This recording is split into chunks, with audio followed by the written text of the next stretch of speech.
Voice clear है?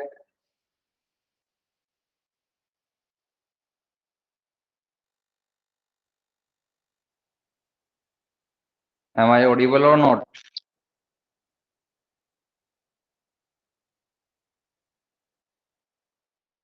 Okay. So, yesterday we have studied application of Laplace transform, A part and FDTP part, Laplace transform for periodic signal. Now, next part C is zero input response and zero step response.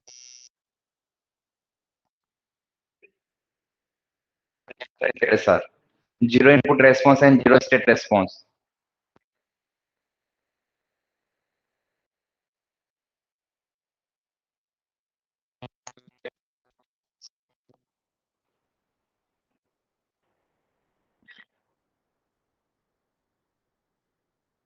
Where are the?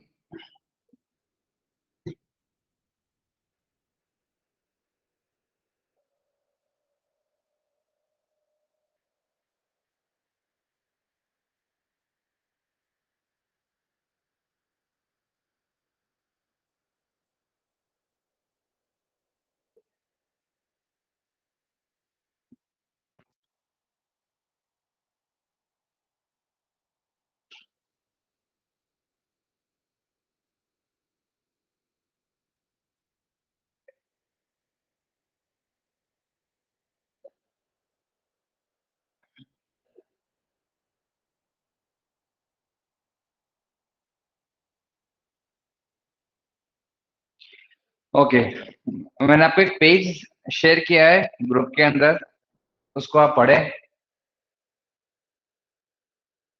मैंने एक page share किया है group के अंदर, उसको पढ़े देखें। Zero input response and zero state response आपके लिए इजी रहेगा थ्योरी, और कल की थ्योरी भी मैंने लिख दी है। तो मैं सोच रहा था कि आज की थ्योरी कंप्लीट हो जाने के बाद लाप्लास ट्रांसफॉर्म कंप्लीट हो जाएगा, पीडीएफ जिस तरह से फॉर्मेट में है वो आपको सेंड कर दूंगा। फिलहाल के लिए देखिए, उसका जो मैंने पेज आपको शेयर किया है उसमें एक मैंने जनरल सेकंड ऑर्डर की डिफरेंशियल इक्वेशन ली है।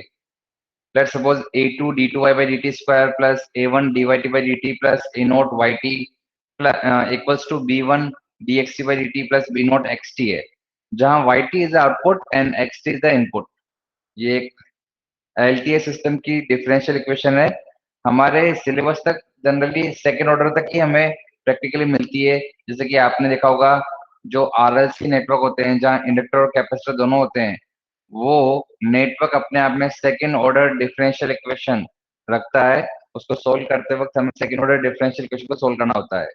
तो जो इसके सॉल्यूशन होते हैं सेकेंड ऑर्डर डिफरेंशियल इक्वेशन के, वो भी अपने आप में दो पार्ट में ब्रेक होते हैं, zero input response and zero state response.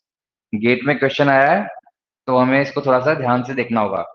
जो गेट में क्वेश्चन आया था, गेट 2020 के अंदर, वो भी हम चर्चा करेंगे। गेट 2020 के अंदर क्या क्वेश्चन पूछा गया था, और फिलहाल के लिए आपके सामने। तो जो ये डिफरेंशियल इक्वेशन है, इसको हम टू पार्ट में ब्रेक कर सकते हैं, zero input response and zero state response, ZIR and ZSR। क्या होता है zero input response and zero state response? तो आप पॉइंट वाइज देखिएगा उसमें कि response of differential equation due to initial condition only. देखिए मैं समझाता हूं।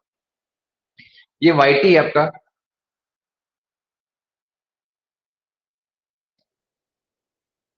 इस वाई टी के दो आंसर है, y z I t zero input response and y z s t zero state response.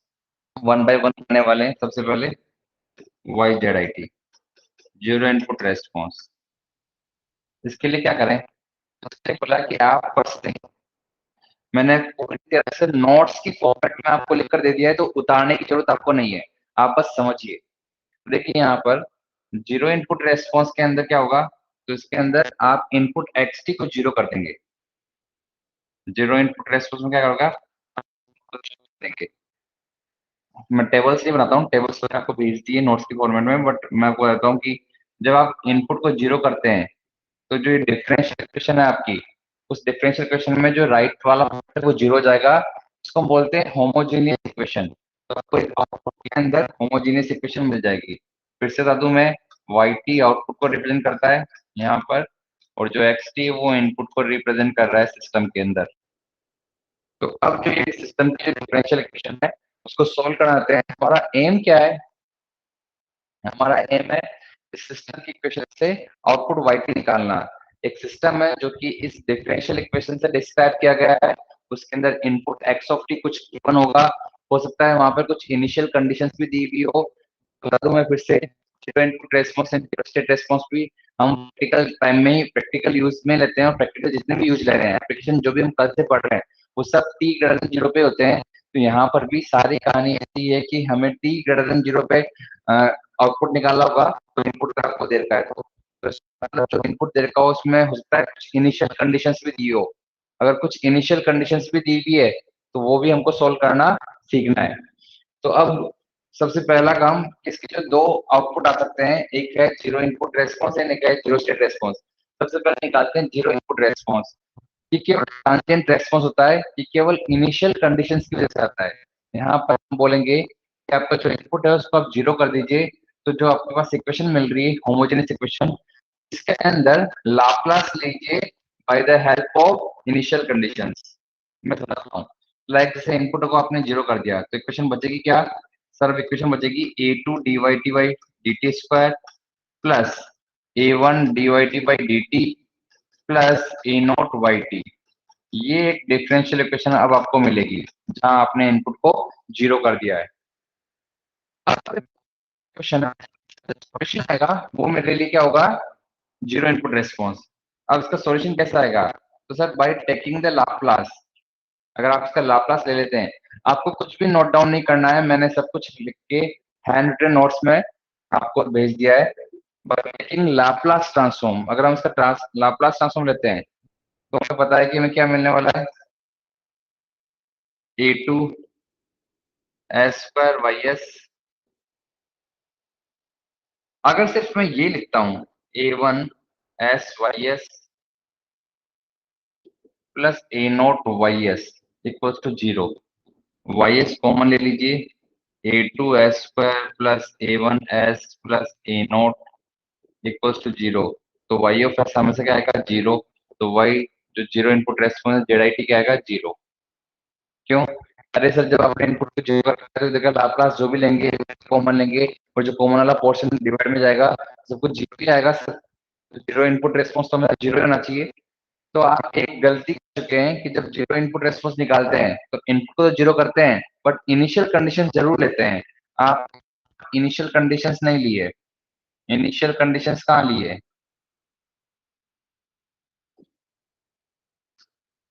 तो फिर क्या करें सर इसके लिए? तो इनिशियल कंडीशंस लीजिए। इनिशियल कंडीशंस कैसे लें सर? तो देखिए,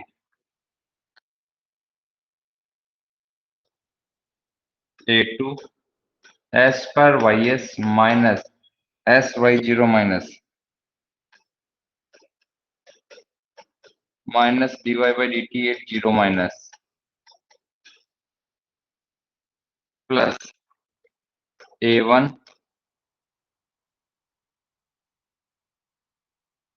ए one S Y s minus Y zero minus plus A not y of S equals to zero कर दिया। कॉमन ले लें। अब आपको पता है ये वाई जीरो माइनस क्या है? गिवन। ये divide by given, y zero minus given. तो आपको पता है कि सर ये सब कांस्टेंट वैल्यू है। अगर ये सब कांस्टेंट वैल्यू है तो वाई ऑफ एस में A two S square plus A one S plus A not तो इधर आएगा, यानी कि ये वाले टर्म, ऐसे ये वाले टर्म, ऐसे लास्ट वाली टर्म, ये तो सब में वाई एक्स कॉमन आ जाएगा। और ये जो दो टर्म्स है, ये जो तीन टर्म्स है उसको आप राइट साइड में भेज दीजिए। राइट साइड भेजेंगे तो A two S Y zero minus constant है ये जो भी वैल्यू है, plus A two D Y T by D T zero minus, ये भी कांस्टेंट है, plus A one Y not minus Y zero minus, तो ये भी एक कांस्टेंट है। तो आपको पता है कि फाइनली वाई ऑफ एस कितना मिला? तो सर वाई ऑफ एस आपको मिल चुका है जो कुछ भी है upon A2s² plus A1s plus A0। इसका इनवर्स लाप्लास लीजिए। कैसे लेंगे? पार्शियल फ्रैक्शन कर दीजिए, जो भी आपके पास तरीके हैं इनवर्स लाप्लास लेने के। आपको जो मिलेगा वो YZIT होगा। इनवर्स लाप्लास ट्रांसफॉर्म लेने के बाद आपको मिलेगा YZIT का। क्या मेरी बात समझ में आई? क्या आपको क्लियरिटी हुई कि जीरो इनपुट रेस्पॉन्स कैसे निकालेंगे? जीरो इनपुट रेस्पॉन्स निकालने के लिए इनपुट को जीरो कर दो और इनिशियल कंडीशन यूज में ले लो। अगर इनिशियल कंडीशन गिवन ही नहीं है तो जीरो इनपुट रेस्पॉन्स तो जीरो होगा। जीरो इनपुट रेस्पॉन्स तो जीरो होगा। जीरो इनपुट रेस्पॉन्स किस पे डिपेंड करता है? इनिशियल कंडीशंस पे। तो जीरो इनपुट रेस्पॉन्स निकालना सीखा आपने? जीरो इनपुट रेस्पॉन्स निकालना सीखा आपने?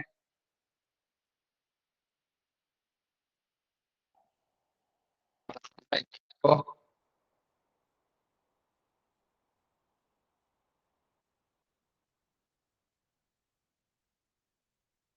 ठीक है।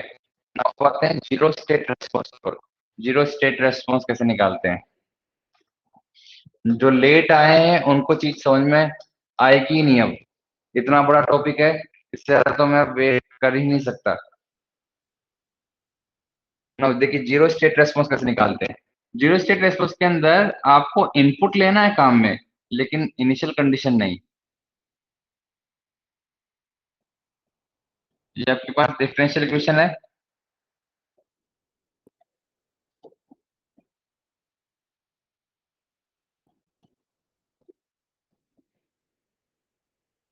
तो आप क्या करें? इनपुट को लीजिए।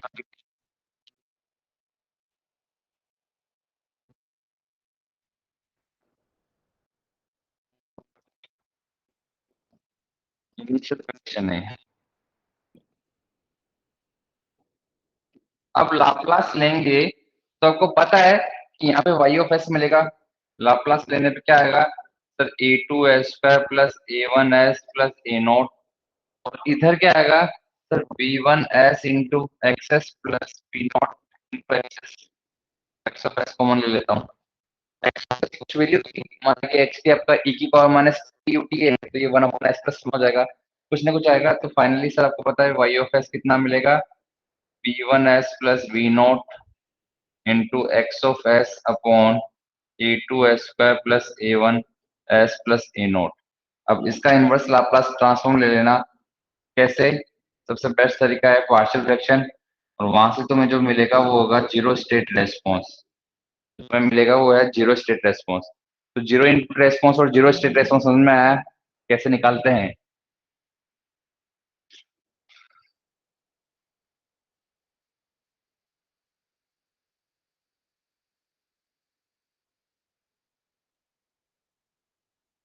Zero input response and zero state response समझ में आया आपको?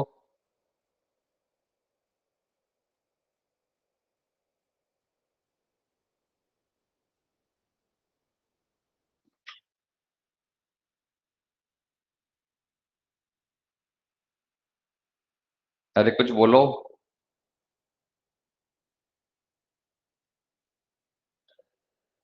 ठीक है। देखिए, किसी भी डिफरेंशियल इक्वेशन को सॉल्व करने के लिए ये दो आंसर निकालते हैं और इन दोनों का सम करते हैं तो उनको मिलता है total response. Zero input response निकालते हैं, जीरो स्टेट रेस्पॉन्स निकालते हैं, दोनों को सम करते हैं तो मिलता है टोटल रेस्पॉन्स। तो ये आ गया होगा। नाउ काम की बात ये है, जो जीरो इनपुट रेस्पॉन्स आपने देखा है, जीरो इनपुट रेस्पॉन्स जो आपने देखा है JIR, ये ओनली ट्रांजिएंट के अंदर ही एग्जिस्ट करता है। Only transient. जबकि जीरो स्टेट रेस्पॉन्स के अंदर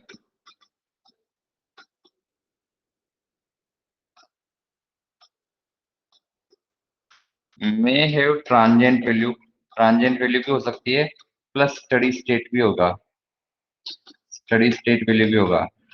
आप नहीं जानते सर ट्रांजिएंट क्या होता है, स्टडी स्टेट क्या होता है। जैसे बहुत बार नाम सुना है, क्या चल रहा है ये जीरो क्या होता है ये ट्रांजिएंट, ये स्टडी स्टेट। तो देखिए फिर अगर नहीं जानते तो वापस चर्चा करते हैं। डिफरेंशियल इक्वेशन, क्या आप जानते हैं डिफरेंशियल इक्वेशन प्रैक्टिकल कहाँ देखा है? सर जैसे कि इंडक्टर है, ये इंडक्टर है, इस पर वोल्टेज है VT।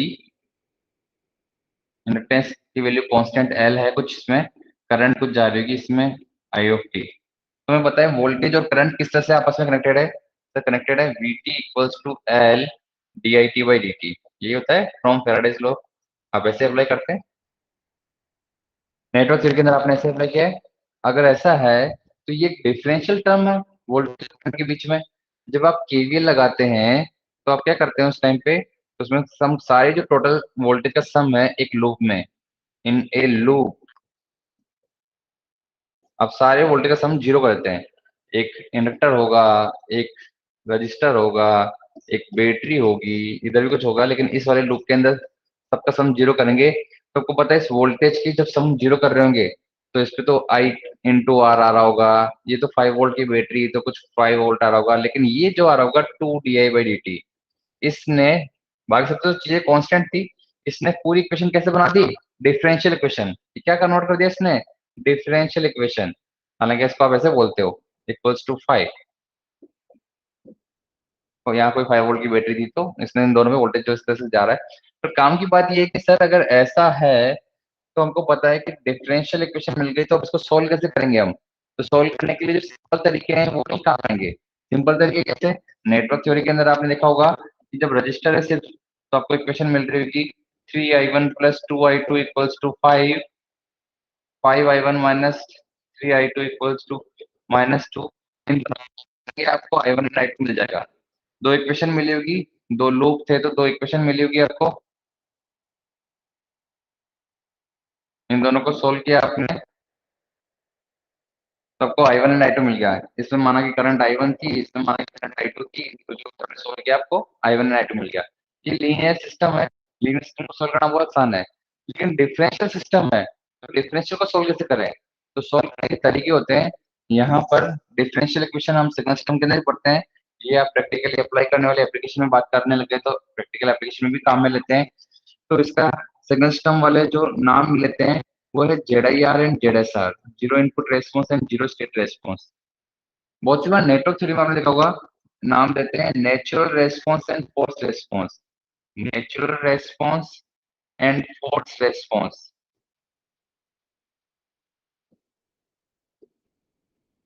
कभी आपने मैथ्स में अगर देखा होगा तो मैथ्स में नाम देते हैं CF and PI, complementary function and particular integral. याद आ रहा? डिफरेंशियल इक्वेशन सोल्व करते हैं तो दो आंसर निकलते हैं हमेशा। सिग्नल सिस्टम में ZIR एंड ZSR बोलते हैं, नेटवर्क के अंदर बहुत सी बार natural response and force response बोलते हैं, और मैथ के अंदर CF एंड PI के नाम से इसको जानते हैं। तो ये जो डिफरेंशियल इक्वेशन है इसके जो सॉल्यूशन है आपके, वो दो पार्ट में ब्रेक होते हैं। एक CF निकालते हैं, एक PI निकालते हैं, एक ZIR निकालते हैं, ZSR निकालते हैं। इनमें एक हल्का सा जो डिफरेंस होता है वो आपको जानना होगा। स्पेशली मैं बात करूँ मैथ को साइड में कर देते हैं, प्रैक्टिकली अप्लाई करते हैं तो नेचुरल रेस्पॉन्स और फोर्स रेस्पॉन्स क्या होता है। देखिए, जैसे नेटवर्क थ्योरी के अंदर आप जब कभी कोई वोल्टेज निकालते हैं तो आपने फॉर्मूला सुना होगा, कैपेसिटर पे वोल्टेज निकालना है तो उसका फॉर्मूला होता है कैपेसिटर पे टी कोस टू इनफाइनाइट पे वोल्टेज निकाल दो, प्लस जीरो पे जो वोल्टेज है वो निकाल दो, माइनस इनफाइनाइट पे जो वोल्टेज है वो निकाल दो, इंटू ई की power minus T upon tau कर दो। जहाँ पे टाउ क्या होता है? टाउ था RC, टाइम कांस्टेंट। ये आर टी इंटू सी होता है, आर टी क्या होता है? Thevenin resistance. ये सब चीजें आप नेटवर्क में देखते हैं, मैं अभी टिपिकल नहीं बनाना चाहता इस चीज को, पर फिलहाल के लिए कैपेसिटर पे वोल्टेज निकालने का जो एक फॉर्मूला होता है वो ये होता है। उसमें इस वाले पार्ट को बोलते हैं नेचुरल रेस्पॉन्स। क्या बोलते हैं? नेचुरल रेस्पॉन्स, क्योंकि केवल ट्रांजिएंट ही इसमें है। जो पूरा ट्रांजिएंट वाला पार्ट होता है उसको हम बोलते हैं नेचुरल रेस्पॉन्स। इसको हम बोलते हैं फोर्स रेस्पॉन्स। क्या बोलते हैं? Force response. केवल स्टडी स्टेट पे जो रहता है। सर ये ट्रांजिएंट स्टडी स्टेट क्या होता है? तो अब देखिए, कोई भी डिफरेंशियल इक्वेशन का जो सॉल्यूशन होता है वो दो पार्ट में ब्रेक होता है। हाँ सर हमें पता है ZIR ZSR या फिर CF एंड PI या फिर natural response and force response. नहीं नहीं नहीं, दो पार्ट में ब्रेक होता है। उसकी स्टडी का जो आंसर आ रहा है ना डिफरेंशियल इक्वेशन का, उसको मैं दो पार्ट में ब्रेक कर रहा हूँ। उसके आंसर को निकालने के प्रोसीजर को नहीं ब्रेक कर रहा हूँ। प्रोसीजर भी आपसे मैं आपको कह रहा हूँ बिल्कुल सही आंसर है कि ZIR ZSR निकालना अपने अपने का प्रोसीजर होता है। कैसे इसके अंदर CF एंड PI निकालने का प्रोसीजर होता है, तो प्रोसीजर पे बात नहीं कर रहा हूँ। मैं बस ये कह रहा हूँ कि जो उसका आंसर है उसको निकालने के तरीके जो होते हैं वो आपके अलग अलग है, लेकिन फाइनल आंसर जो आ रहा है उसको दो पार्ट में ब्रेक कर दिया जाता है। एक होता है ट्रांजिएंट रेस्पॉन्स, एक होता है स्टडी स्टेट रेस्पॉन्स। जैसे कि ये आंसर आया, पूरा सोच किया होगा आपने, जो भी तरीका लगाया, CFPI लगाया या सिंपल इंटीग्रेशन का जो भी मैथ्स है, फर्स्ट ऑर्डर डिफरेंशियल इक्वेशन है, तो बहुत ही इजीली होता है। ये फर्स्ट ऑर्डर डिफरेंशियल का आंसर है, तो फर्स्ट ऑर्डर डिफरेंशियल इक्वेशन को तो बहुत इजीली सोल्व कर सकते हो आप सीधा मैथ से ही। तो अगर आंसर को आप ब्रेक करते हो तो ये जो पूरा आंसर आया उसमें मैंने देखा कि ये कहलाता है तुम्हारा ट्रांजिएंट रेस्पॉन्स, ये कहलाता है steady state response. Transient response का मतलब उसके अंदर e⁻80 ऐसे कोई टर्म आ रही होगी। यहाँ पर टी की वैल्यू इनफाइनाइट रख दूं तो मुझे वो जीरो को पूरा पार्ट जीरो हो जाए, ऐसे पार्ट को बोलते हैं ट्रांजिएंट रेस्पॉन्स। यानी स्टार्टिंग का रेस्पॉन्स है टी जैसे ही स्टडी स्टेट को अचीव करता है, टी गोज टू इन्फिनिटी होता है या टी बहुत बड़ा हो जाता है, तो उस केस में जीरो को अप्रोच करता है। सिर्फ उसके बाद क्या बचता है, ये स्टडी स्टेट वाला पार्ट। ये कांस्टेंट वैल्यू है, VC इनफाइनाइट। इनफाइनाइट वोल्टेज कितना है कैपेसिटर, कोई कांस्टेंट होगा, 5 वोल्ट 8 वोल्ट, ये आंसर है। जो कांस्टेंट वैल्यू थी इनफाइनाइट वैल्यू थी, e⁻t/τ लगा देने से इक्वल्स टू इनफाइनाइट वाला पार्ट पूरा जीरो का बोलते हैं ट्रांजिएंट रेस्पॉन्स, जिसको हम बोलते हैं steady state response. Transient response को हम बोलते हैं नेचुरल रेस्पॉन्स भी, और स्टडी स्टेट रेस्पॉन्स को फोर्स रेस्पॉन्स भी। तो ये एक अलग चीज है, और जेडीआर और जेडसर अलग चीज है। जेडीआर और जेडसर क्या है, वो तो सिंपल मैथ्स है। वो ये बोलता है कि जब भी जीरो इनपुट रेस्पॉन्स या जीरो स्टेट रेस्पॉन्स आना, पहले तो डिफरेंशियल इक्वेशन लिखो। लिख दिया आपने, उस डिफरेंशियल इक्वेशन में इनपुट वाला पार्ट को कर दो जीरो, और आउटपुट वाले पार्ट की कोई इनिशियल कंडीशंस भी है तो उनको यूज में ले लो, तब जाके आपको मिलेगा लाप्लास लगा के answer zero input response. Now zero statistics के लिए क्या करें, उसके अंदर आप इनिशियल कंडीशन तो रखो, और जो इनपुट लेयर का है उसको सॉल्व करो, वहां से जो आपको आएगा उसको कहते हैं जीरो। तो जीरो इनपुट रेस्पॉन्स और जीरो स्टेट रेस्पॉन्स अलग अलग है, क्योंकि जीरो इनपुट रेस्पॉन्स हमेशा ट्रांजिएंट होगा, ये पक्का है।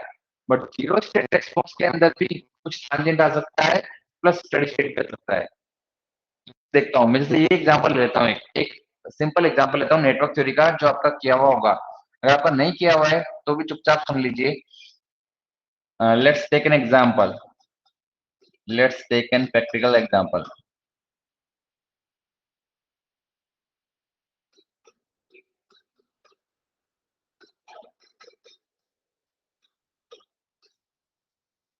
ये एक सर्किट है, आर और सी लगे हुए हैं, इस पे एक वोल्टेज बैटरी लगी हुई है। इस पे जो वोल्टेज बैटरी है वो मैं बोल देता हूँ कि VS वोल्टेज बैटरी है, VS UT बोलो, क्योंकि t greater than 0 के बाद लग रही है। रेजिस्टेंस की वैल्यू R ही है, कैपेसिटी की वैल्यू C है, एंड लेट इनिशियली कुछ वोल्टेज है कैपेसिटर पे। मुझे वोल्टेज निकालना है कैपेसिटर पे, VCT की वैल्यू निकालनी है। बट लेट t = 0 मानने से पहले से चार्ज था कैपेसिटर, जिसकी वैल्यू मैं मान लेता हूँ V0 है। तो आपको पता है कि 0 - में जो वैल्यू है वही 0 पे भी होगी। क्यों, कैपेसिटर अपने क्रॉस सडन में चेंज नहीं देता, तो जो 0 - वोल्टेज होगा वही 0 पे होगा। यही मेन नेचर है कैपेसिटर की। तो अब हमसे पूछा है कि कैपेसिटर वोल्टेज की इक्वेशन क्या आएगी फॉर t greater than 0, जब टाइम पॉजिटिव होगा, यानी कि जब से बैटरी लगेगी उसके बाद कैपेसिटर की वोल्टेज की इक्वेशन क्या आएगी। इस डायग्राम को आप ऐसे बनाओ या इस डायग्राम को आप ऐसे बनाओ, कोई फर्क नहीं पड़ता। स्विच लगाने से ज्यादा फील आता है, ऐसा लगता है कि हाँ अब ट्रांजिएंट को पढ़ रहे हैं। स्विच वाले क्वेश्चन हमने देखे हैं हमारे। तो t = 0, R और C, यहाँ पे वोल्टेज VS, यहाँ पे आपको वोल्टेज निकालना है कैपेसिटर के ऊपर VCT। तो ये डायग्राम है, इसका हमको आंसर निकालना है। तो देखिए सबसे पहले तो सीधा सा तरीका,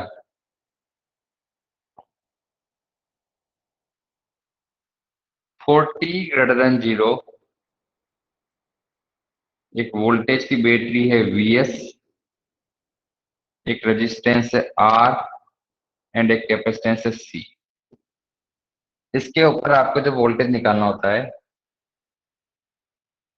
VCT, तो इसकी इक्वेशन क्या आएगी। तो इसके लिए देखिए, इसमें माना कि कोई करंट आ रही है IT, तो आप जानते हैं VS - VCT/R इक्वल्स टू होती है करंट IT। क्या आप नेटवर्क थ्योरी जानते हैं, मैं करूँ इस क्वेश्चन को, आप जानते नहीं तो मैं छोड़ देता हूँ। मुझे लग रहा है बहुत सी बार तो कि मेरा ये एग्जाम्पल देना भी भारी पड़ जाता है, ही नहीं तो। अरे भाई, इधर अगर करंट इधर जा रही है तो स्टार्टिंग वोल्टेज माइनस नेक्स्ट वाला वोल्टेज अपॉन बीच का रेजिस्टेंस करंट की डायरेक्शन देता है। ये नेटवर्क कहलाती है। थोड़ा बहुत भी नेटवर्क जानते हैं आप तो अब मैं अगर बोल सकता हूँ कि जो करंट है ये आई टी, इसको कैसे लिख सकते हैं? तो इसको हम बोल सकते हैं ये होती है हमेशा C DV by D T के बराबर, C DV C T by D T के बराबर। तो अब पूरी पूरी आपके पास एक डिफरेंशियल इक्वेशन मिल चुकी है। पूरी पूरी एक डिफरेंशियल इक्वेशन को आप सोल्व कर सकते हैं। पहले इसको डिफरेंशियल इक्वेशन के टर्म में लिख देते हैं, d v C T by D T plus v c t upon R C equals to v s upon R C. देखो समझ में आ रहा है क्या यहाँ से यहाँ तक?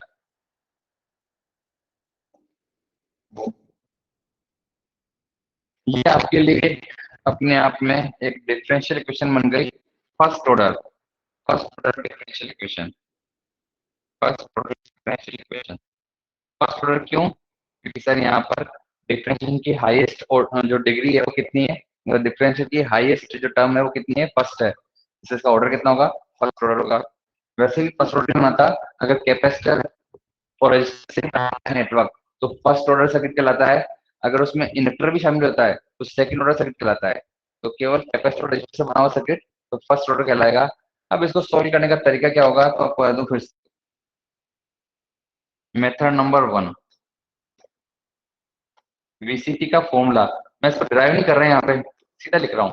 वीसीटी का फॉर्मूला होता है जो इस इंट्रीज में फॉलो क्या आता है, सिंपल सा, VC infinity plus VC zero minus VC infinity E की power minus T by tau.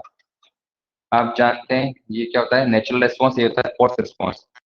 VC infinity, capacitor को आप ओपन करें और टोटल इनफाइनाइट में कितना वोल्टेज आ रहा है वो चेक करें।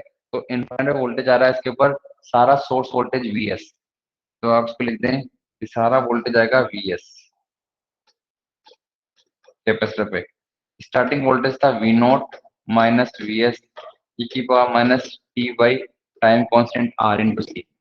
ये है आपका आंसर, जिसमें ये कहलाता है फोर्स रेस्पॉन्स। क्या कहलाता है? Forced response. और ये कहलाता है आपका नेचुरल रेस्पॉन्स, जो ट्रांजिएंट वाले पार्ट को दिखा रहा है, शो कर रहा है। और ये केवल स्टडी स्टेट वाले फोर्स रेस्पॉन्स को दिखा रहा है, नेचुरल स्टेट को दिखा रहा है। तो ये है आपका कैपेसिटी की वैल्यू। मैं बताऊंगा अभी गेट 2020 का जो क्वेश्चन है, जिसके अंदर 99% लोगों ने गलती की है, वो क्या गलती थी अब आपको बताऊंगा। आप समझ अच्छे से, जो गहराई में बात जानता है उसको वही समझ सकता है। तो नेचुरल रेस्पॉन्स आपको समझ में आ गया। तो अब हम बात करते हैं मेथड नंबर 2 की। मेथड नंबर 2 के अंदर हम क्या कर रहे हैं, Z I R and Z S R निकालने जाते हैं। हम ये प्रूव करना चाहते हैं कि Z I R and Z S R अलग आएगा, natural response and force response अलग आएगा। तो जीरो इनपुट रेस्पॉन्स क्या होता है? सबसे पहले जीरो इनपुट रेस्पॉन्स, जो डिफरेंशियल इक्वेशन है आपके पास उसमें इनपुट को जीरो करते हैं। आपको पता है इस डिफरेंशियल इक्वेशन में आउटपुट कौन है, किस पे निकालना है हमको? कैपेसिटर वोल्टेज निकालना है, वही हमको चाहिए। तो आउटपुट है आपका वीसीटी, ये वाई है, d Y T by D t एक जैसे, plus y t upon R C, कोई कांस्टेंट है, आर की वैल्यू 3 ओम है, सी की वैल्यू 2 फैराड है, तो constant equals to v s upon R C. V s क्या है? इनपुट। जो बैटरी लगा रखी है आपने वो इनपुट एक्स टी है एक तरह से। तो सर कुल मिला के आप इनपुट को जीरो करें तो जेड आई आर मिलता है आपको। इसका मतलब सही से बोलूं तो वी एस की वैल्यू को जीरो करें तो हमें पता है कि इक्वेशन अब मिलेगी DVCT by D T plus VCT upon R C equals to zero. Now अब लाप्लास लें बाय यूजिंग इनिशियल कंडीशन। एक लाप्लास, उसका लाप्लास क्या आता है? S VCS minus VC zero minus, plus इसका लाप्लास क्या आएगा? VCS upon constant RC as it is रहेगा। तो वीसीएस कॉमन लिया, ये सब नेटवर्क के अंदर आप कर चुके होंगे, नहीं कर रहे हैं तो बस देखते जाएं। आपको ये लग रहा है कि आपने नेटवर्क पढ़ लिया, आपने वास्तव में नहीं पढ़ा है। जबकि लास्ट ईयर आपको पढ़ा दिया गया है, जहां से मुझे इंफॉर्मेशन मिली है कि आपका नेटवर्क आपके कॉलेज में हो चुका है इसी स्कीम के थ्रू। तो ये है b c zero minus upon S plus one by R C. इसका अगर मैं इनवर्स लाप्लास ले लेता हूँ तो मुझे मिलेगा VCT equals to VC0 minus VC0 minus की वैल्यू कितनी है V0 e की power minus t by R C. आपको पता है कि x प्लस ए होता है क्योंकि हम जानते हैं e की power minus A T ut का लाप्लास होता है 1/s प्लस ए।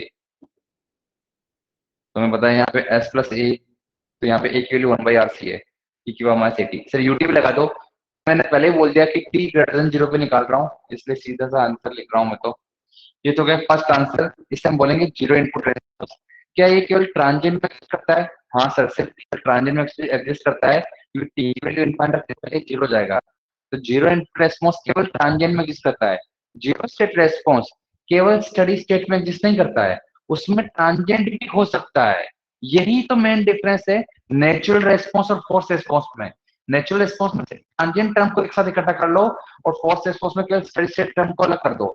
जबकि जेडआईआर और जेडएसआर के अंदर जो तरीका अपनाते हैं, तो जीरो इनपुट रेस्पॉन्स तो केवल ट्रांजिएंट में आएगी, बट जीरो स्टेट रेस्पॉन्स के अंदर स्टडी स्टेट ट्रांजिएंट आ भी सकता है, नहीं भी आ सकता है। अगर ट्रांजिएंट नहीं आया तो फिर तो तुम्हारे लिए एक तरह से natural response zero input response हो गया और जो फोर्थ रेस्पॉन्स है वो जीरो स्टेट रेस्पॉन्स हो गया। बट जनरली क्या होता है, जीरो स्टेट रेस्पॉन्स के अंदर फोर्स रेस्पॉन्स भी होता है, साथ साथ ट्रांजिएंट रेस्पॉन्स भी होता है। स्टडी स्टेट पे वैल्यू भी होती है और ट्रांजिएंट वैल्यू भी होती है। तो यही डिफरेंस है। यहाँ आप कर दो फिर से, जो आपने निकाला वो क्या है, ये जीरो इनपुट रेस्पॉन्स है। ये जो भी आपने निकाला वो क्या है, जीरो इनपुट रेस्पॉन्स, जेडआईआर है। अब हम देखते हैं, यहाँ पे लिखता हूँ मैं, सिंस e की पावर माइनस ए टी का हम जानते हैं 1/s प्लस ए। अब मैं लिखता हूँ यहाँ पे जेडएसआर, जीरो स्टेट रेस्पॉन्स। जेडएसआर के अंदर हम क्या करते हैं, हम इनिशियल कंडीशन नहीं लेते हैं, पूरी इक्वेशन को सोल्व करते हैं। DVCT upon D T plus VCT upon R C, input को शामिल करते हैं, इनिशियल कंडीशन को भूल जाते हैं, वीएस अपॉन आर सी। लीजिए लाप्लास, लाप्लास लेते हैं तो आता है S v c s plus v c s upon R C. ऐसे वीएस भी कांस्टेंट है तो v s by s upon R C. Sir ये आर सी से आर सी कैंसिल आउट कर दो, तो कुल मिला के मैं बात करूँ v c s s plus 1/RC equals to v s upon R C constant by s. S अपने आप एक वेरिएबल है, लाप्लास वेरिएबल है। तो VCS equals to VS upon RC upon S into S plus 1/RC। तो कुल मिला के जब मैं इनवर्स लाप्लास लेता हूँ तो इनवर्स लाप्लास आता है, अच्छा इसका पार्शियल कर दो, A upon S plus V upon S plus 1/RC। A की वैल्यू क्या आएगी, बाय रेसिड्यू थ्योरम एस को कवर करो और एस इक्वल टू जीरो रखो, तो we s by R C upon 1/RC cancel out करके केवल 20 बचेगा। बी की वैल्यू के लिए एस प्लस 1/RC कवर करो और एस की वैल्यू माइनस 1/RC रखो, तो एस की वैल्यू माइनस 1/RC रखोगे तो बी की वैल्यू माइनस वी एस आ रही है। इसका मतलब sir we s by s minus V s upon S plus 1/RC, ये आपका लाप्लास है। तो ये इनवर्स लाप्लास टाइम डोमेन में आ जाएगा, वी एस की power minus T by R C, दोनों से वी कॉमन ले लिया। ये फाइनल आंसर है सेकंड। इसको हम बोलते हैं जीरो स्टेट रेस्पॉन्स। क्या क्या हमने इसके अंदर, हमने इनपुट यूज में लिया पर इनिशियल कंडीशन यूज में नहीं ली। जीरो इनपुट रेस्पॉन्स में इनपुट को जीरो किया और इनिशियल कंडीशन काम में ली। तो यहाँ से जो वोल्टेज आएगा, यहाँ से जो वोल्टेज आएगा, मैं बोल सकता हूँ इसीलिए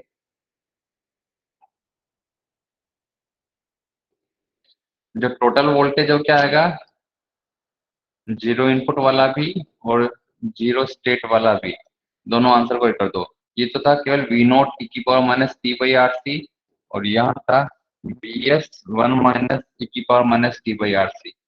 इन दोनों को ऐड करके लिखेंगे तो क्या आएगा, तो आएगा V S plus V not minus V S E की power minus T by R C, final answer.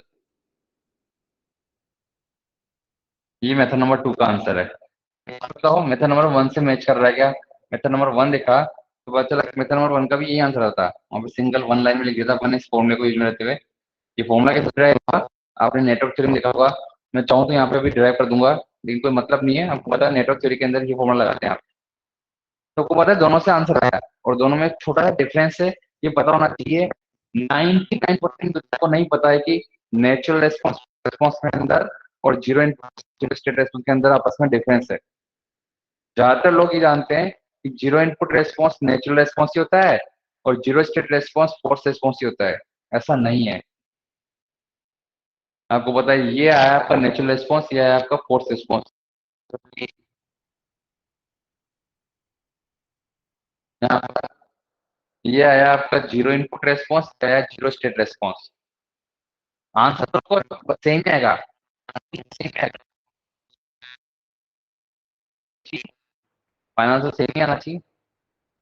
क्या आपको समझ में आया सारी स्टोरी जो मैंने नेटवर्क थ्योरी का एग्जांपल लिया?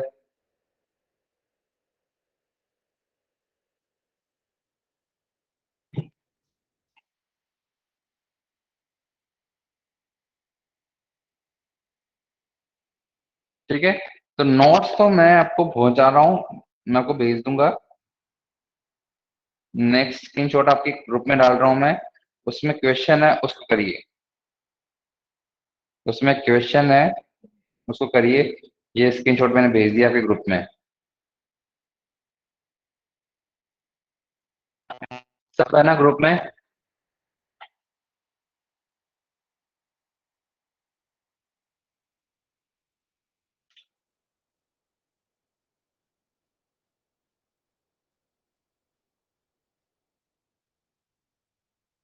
क्वेश्चन करिए, क्या ऑप्शन आएगा?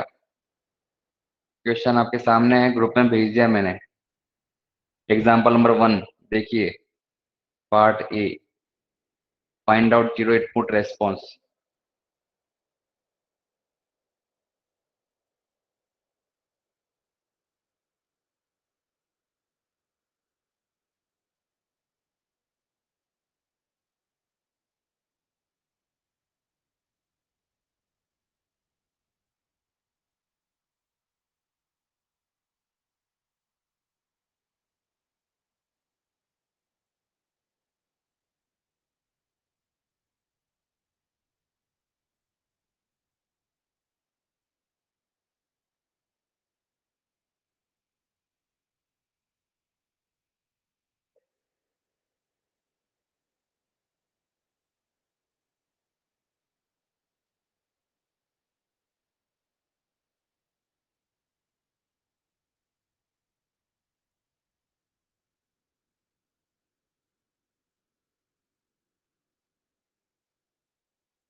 चलिए, आप लोगों ने क्वेश्चन देख लिया होगा, मैं उसको सोल्व करने की कोशिश करता हूँ।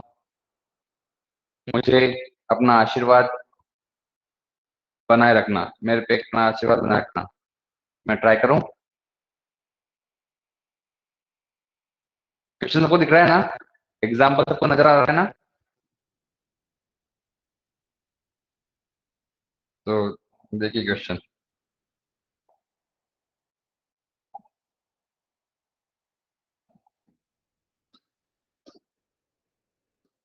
सॉल्यूशन। सर आपने जो डिफरेंशियल इक्वेशन दी है वो है d2 y t/dt² plus 3 dy t/dt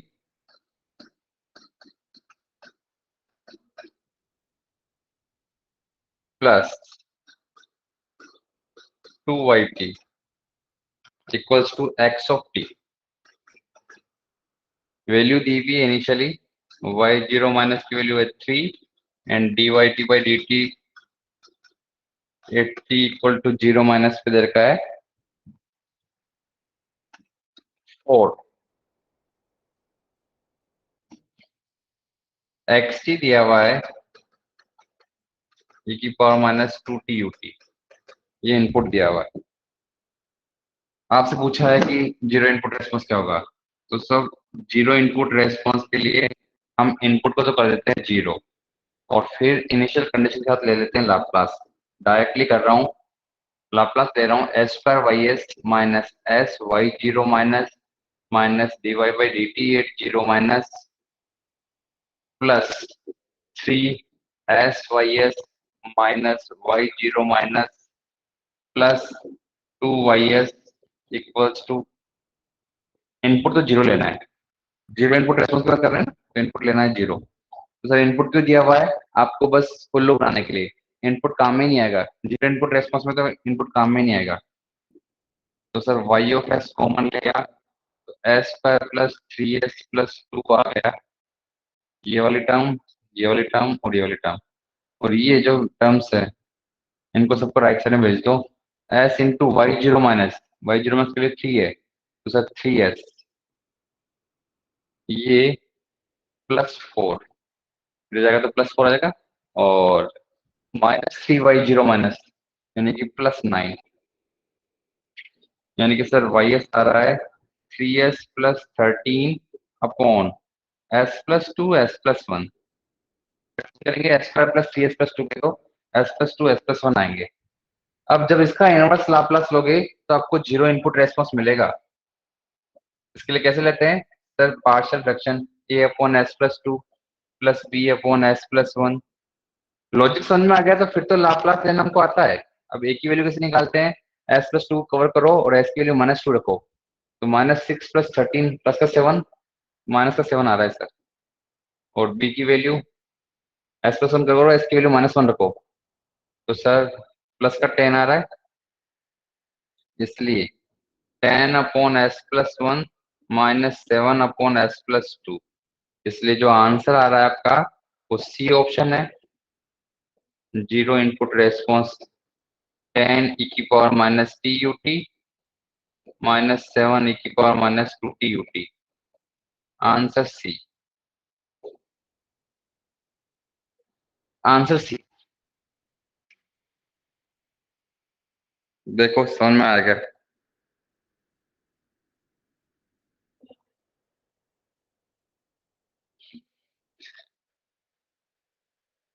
Vaishnavi का नेटवर्क आ रहा है जा रहा है। आज हम लोगों के बीच में जो मीटिंग हुई थी मॉर्निंग में, इससे आप मोटिवेट हुए या डिप्रेस हो गए कि अरे यार इतना पढ़ना होता है क्या गेट के लिए, उल्टा तो नहीं होगा कहीं।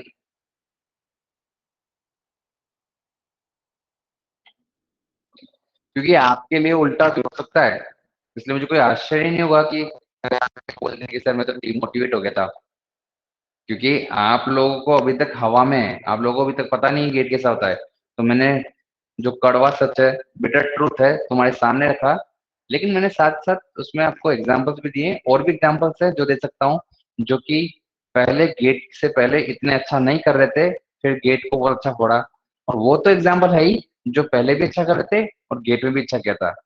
लेकिन इन दोनों एग्जाम्पल से जो मोटिवेशन आपको मिल रहा है वो अच्छी बात है, पर आपको पता है पैरेलल दुनिया में ऐसे भी बहुत सारे एग्जाम्पल है जो अच्छा नहीं कर पाए गेट के अंदर। क्यों? क्योंकि जो मैंने आपको 3 स्टेप बताए थे उसको कभी कोई फॉलो नहीं कर पाया ढंग से।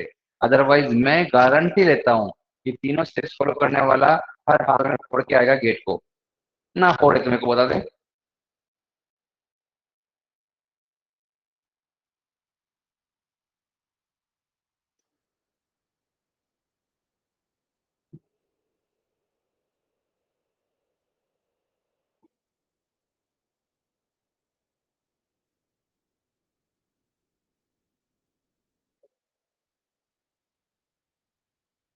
तो बताइए कुछ तो।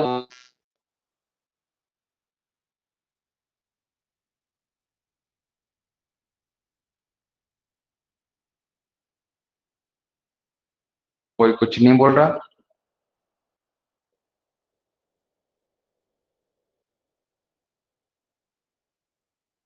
कार्तिक ने बोला अहम। अहम मतलब ये समझ में आ गया सर। ठीक है, मैं आ गया कि इनपुट रेस्पॉन्स क्या होता है। चलो, ये भी ठीक है। स्क्रीनशॉट ले लीजिए फिर आप। डन यहाँ तक।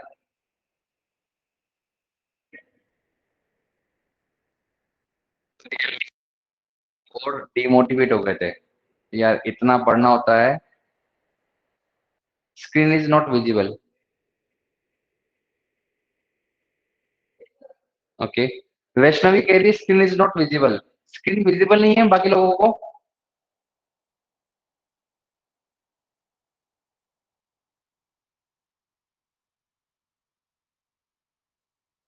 वैष्णवी विजिबल है। वैष्णवी, मैंने ये बहुत अच्छे से देखा है कि आपका इंटरनेट कनेक्शन कनेक्ट होता है, डिस्कनेक्ट होता है। एक बार आपको चेक करना होगा अपने इंटरनेट कनेक्शन को। विजिबल है और अच्छे से।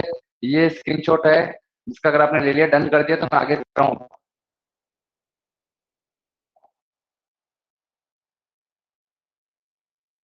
ये हटाइए, हटाइए, आप इसको हटाइए। मैं आपको सॉल्यूशन ही भेज रहा हूँ। मैं आपको सॉल्यूशन ही भेज रहा हूँ इसका, अभी ग्रुप के ऊपर। तो ये स्क्रीनशॉट लेने की जरूरत ही नहीं है। पूरा सॉल्यूशन जो मैंने यहाँ किया है, आपको आपके ग्रुप के अंदर मैं शेयर कर रहा हूँ। वैसे आपको दिख नहीं रहा, कोई बात नहीं है। ग्रुप के अंदर मैंने इसका पूरा सॉल्यूशन शेयर कर दिया है। आप वहां से भी चेक कर सकते हैं, टैली कर सकते हैं। अब part two, zero state response निकालिए। इस क्वेश्चन के अंदर जीरो स्टेट रेस्पॉन्स निकालिए। इसी क्वेश्चन का ये जीरो इनपुट रेस्पॉन्स था। हाँ तृप्ति, मैं बस आज तो मैं अभी नाइट के अंदर पूरा भेजने वाला हूँ।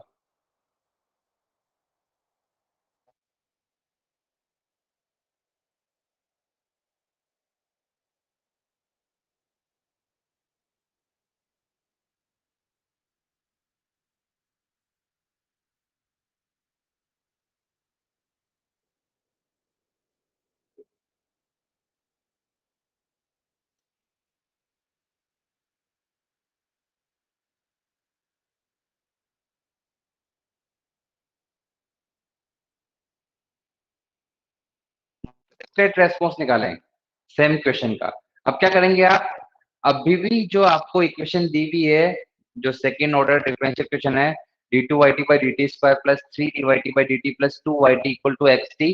इसके अंदर लाप्लास ले लीजिए। अब की बार इनपुट को भी शामिल करना है। इनपुट क्या लिया है, ई की power minus two t you t. पर इनिशियल कंडीशंस को शामिल नहीं करना है। ये y zero minus and d y by D t at zero minus नहीं लेना है। बस एक बार लाप्लास ही लिख दीजिए। उसके बाद इनवर्स लाप्लास तो मैं कर देता हूँ।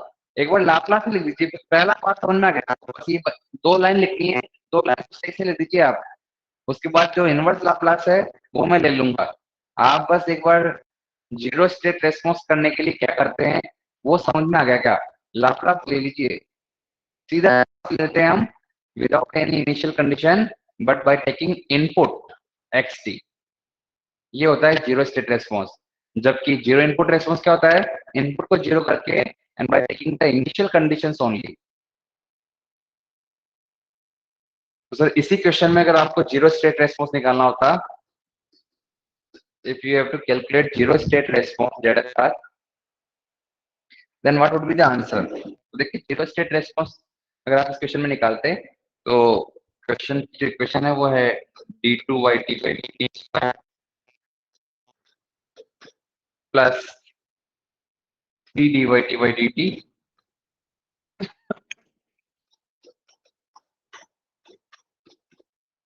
Plus two y t equals to x t. यही था।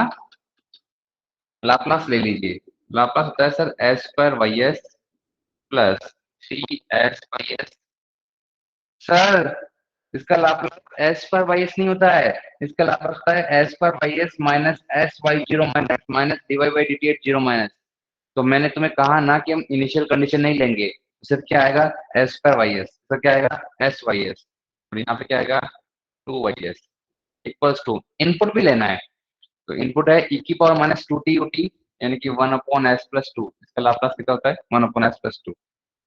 तो y ऑफ s जो आया वो आया 1/s+2 into S square plus 3s+2,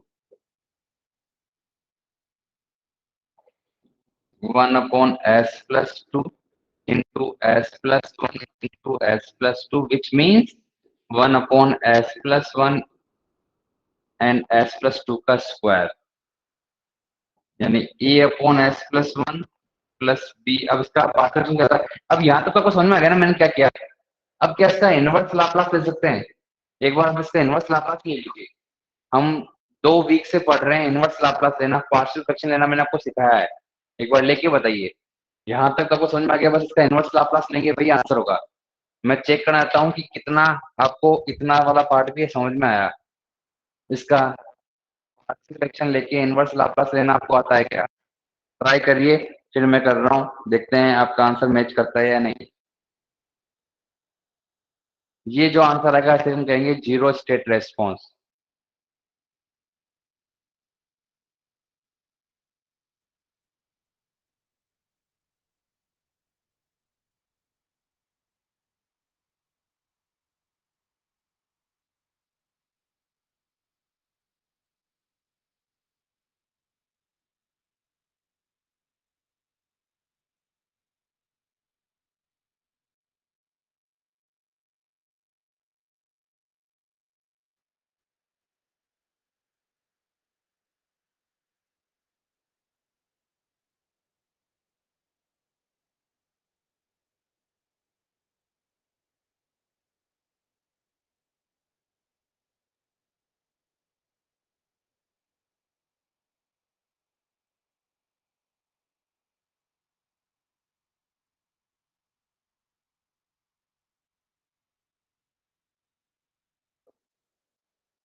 आप ट्राई कर रहे हैं ना? इसका पार्शियल फ्रैक्शन करके इनवर्स लाप्लास लेना।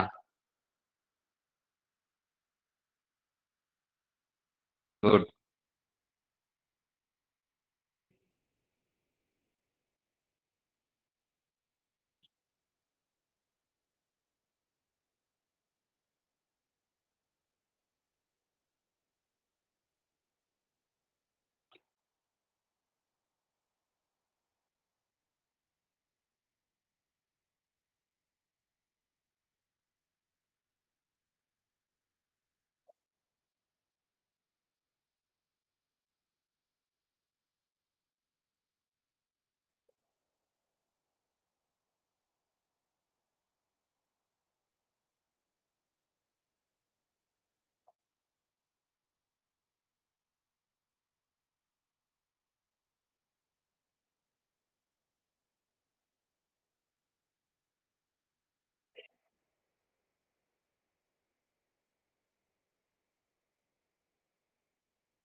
सर a=1 और c=-1 आ रहा है क्या? हाँ बिल्कुल सही कह रहे हो, a=1 और c=-1 आ रहा होगा। मैं मान के चल रहा हूँ कि a जो है, वैसे तो हर्ष कहने की बहुत अजीब बात है, a क्या है ये तुम्हारे पे डिपेंड करता है। मान लो उसने लिखा होगा a/s+1 plus b/s+2 plus c/s+2 का स्क्वायर। तुमने ऐसे अगर abc लिए तब तो फिर ए की वैल्यू 1 आएगी और सी की वैल्यू -1 आएगी। अब असली चीज है कि बी की वैल्यू कैसे निकालते हो? क्या तुम्हें बी की वैल्यू निकालनी आती है?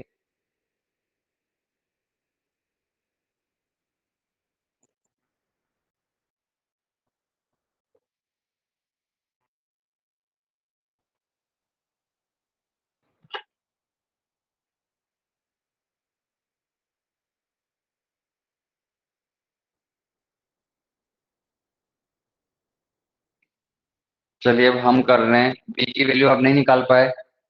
आपको बताया था मैंने, सिंगल टाइम डिफरेंशिएशन करते हैं, s+2 के स्क्वायर वाले पार्ट को हटा दो और जो बचा हुआ पार्ट है उसका सिंगल टाइम डिफरेंशिएशन, और उसके अंदर वैल्यू रख देंगे आप s = -2, तो बी की वैल्यू आएगी। हम करते हैं अब।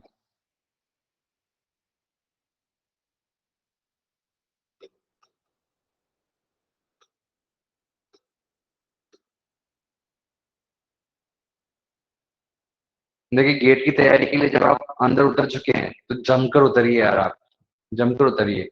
ये जो आधे अधूरे में काम करने वाला तरीका छोड़ दें, दिल से उतरिए अब आप। एक वो सीधी सी लाइन, द्वंद कहाँ तक टाला जाए, युद्ध कहाँ तक टाला जाए, कोई है राणा एक जहां तक भाला जाए। अभी आजकल बहुत ज्यादा चल रहा है नीरज चोपड़ा के टाइम पे, जो हमारे गोल्ड मेडल के आए हैं उसके बाद, तू भी है राणा का वंशज, फेंक जहां जाए। आपको पता है, रावण अपने शान, तू भी है राणा का वंशज, जहां तक भाला जाए, दोनों तरफ लिखा होगा, सिक्का उछाला जाए। बहुत अच्छी लाइनें लिखी हुई है। तो आपको बता दूं फिर से कि जब आप उतर रहे हैं इस मैदान में तो बहुत दिल से उतरिए, ये आधा अधूरा मत उतरिए। आधा अधूरा जो आप जिंदगी जी रहे हैं बिल्कुल मत करिए इस तरह से। बाकी अब आप एडल्ट हो चुके हैं, अब आप समझदार हैं, आपको पता है आपका सही पर और गलत क्या है। हम कंटिन्यू कनेक्टेड नहीं है, अदरवाइज अब तो तुमको थप्पड़ मार मार के सिखाया था मैं, उल्टा सिखाया था मैं, अपने आप सबको सही सिखाया था। और सब चुपचाप सुनते भी हैं क्योंकि उनको पता है सर कितना एक्सपर्ट रह रहे हैं। इवन इवन है ना, आउट ऑफ द बॉक्स जाके काम कर रहे हैं, लेकिन उसकी एक कॉस्ट है। मेरे को डिसिप्लिन और कंटिन्यू काम तो लोग अच्छे लगते हैं। फिर हमारी जिम्मेदारी है आपको निकालना, इसलिए। लेकिन क्योंकि अब आपके साथ वो भी नहीं हो सकता कि आप कंटिन्यू कनेक्टेड नहीं रहते, हम वीक के अंदर 2 बार 2 घंटे के लिए मिलते हैं, बहुत कम टाइम के लिए। तो अब आप रेस्पॉन्सिबिलिटी ले आए। ए की वैल्यू कितनी आएगी मैं सिखा चुका हूँ, s+1 पता करें, एस की वैल्यू -1 रखें, तो ए की वैल्यू आ रही है 1, सी की वैल्यू कितनी आएगी, तो s+2 के स्क्वायर को पता करें, एस की वैल्यू रखें -2, तो सी की वैल्यू होगी -1। अब मेन चीज है बी की वैल्यू कैसे निकालें, क्योंकि केवल मैं सिंगल s+2 को कवर करता हूँ, तो s = -2 रखते पहले, जो बचा हुआ पार्ट है वो 0 हो जाएगा और इनफाइनाइट आ जाएगा। तो हम हम देखते हैं कि हाईएस्ट ऑर्डर से कितना ऑर्डर कम है आपका, तो मतलब सर इसकी पावर 1 है, उसकी पावर 2 है, डिफरेंस 1 है, तो आपको वन टाइम डिफरेंशिएट कर देना चाहिए, वन टाइम डिफरेंस कर देना चाहिए इस पूरे पोल को उठाने के बाद जो फंक्शन बचा हुआ है। और इसके अंदर आपकी बार देना एस की वैल्यू -2, जैसा आप हर बार कर रहे हो, एस की वैल्यू -2। तो सर यानी कि माइनस का 1/s+1 का स्क्वायर, s = -2। जो मैंने नेक्स्ट भेजे हैं, आप में से किसी ने पढ़े हैं? नहीं पढ़े? आप में से किसी ने भी लाप्लास के पार्ट 1 के नोट्स पढ़े हैं? रूम पर पढ़ते हैं आप, जो आपको फ्री में दे दिए मैंने notes?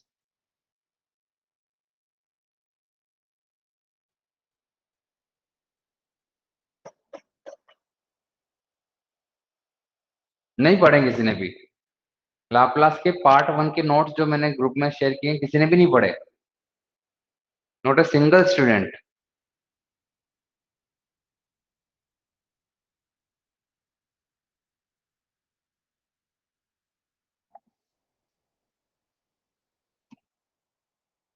So final y of s = 1/s+1 -1/s+2 -1/s+2 का स्क्वायर। इसलिए जीरो स्टेट रेस्पॉन्स है, जेड एस टी आया होगा, e⁻−t ut -e⁻−2t ut -t e⁻−2t ut। Answer. Zero state response.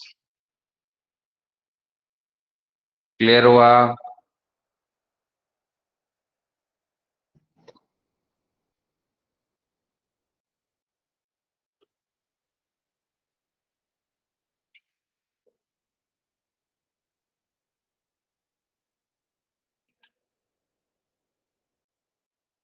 Clear हुआ?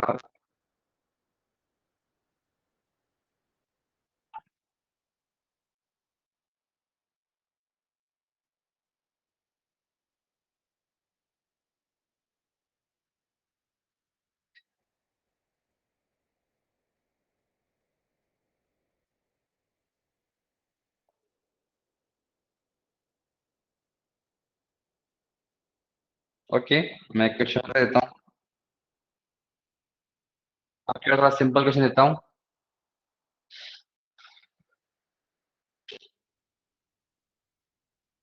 मैंने आपके ग्रुप के ऊपर एक क्वेश्चन भेज दिया है। जो अपना ग्रुप है ना, टेलीग्राम ग्रुप, उसमें क्वेश्चन भेज दिया है मैंने। आपको फोर्स रेस्पॉन्स निकालना है। फोर्स रेस्पॉन्स क्या होता है? तो पहले जीरो स्टेट रेस्पॉन्स निकालते हैं, उसमें टी की वैल्यू इनफाइनाइट रख देते हैं।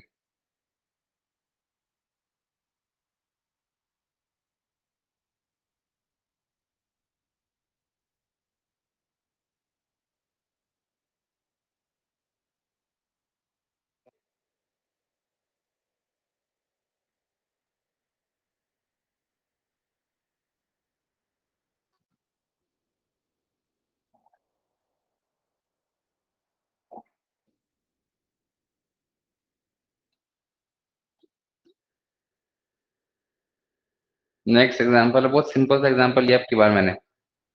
फर्स्ट ऑर्डर की इक्वेशन लिखी मैंने। एक इक्वेशन है d Y T by D T plus 3 YT equals to XT।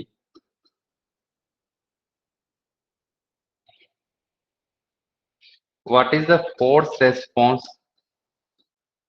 What is the force response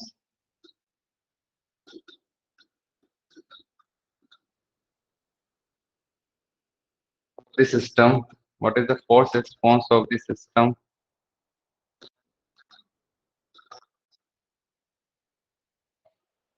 when xt equals to k, constant है,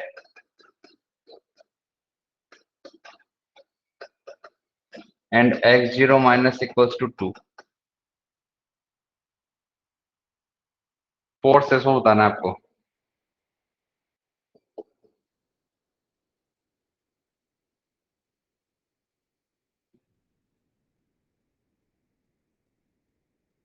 इसके बाद मैं गेट का क्वेश्चन लेता हूँ, फेमस 2019 का क्वेश्चन है, 2019 का क्वेश्चन है ये, जो मैं आपको भेजूंगा।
यार आंसर निकालो यार। तृप्ति ने आंसर निकाला है सी।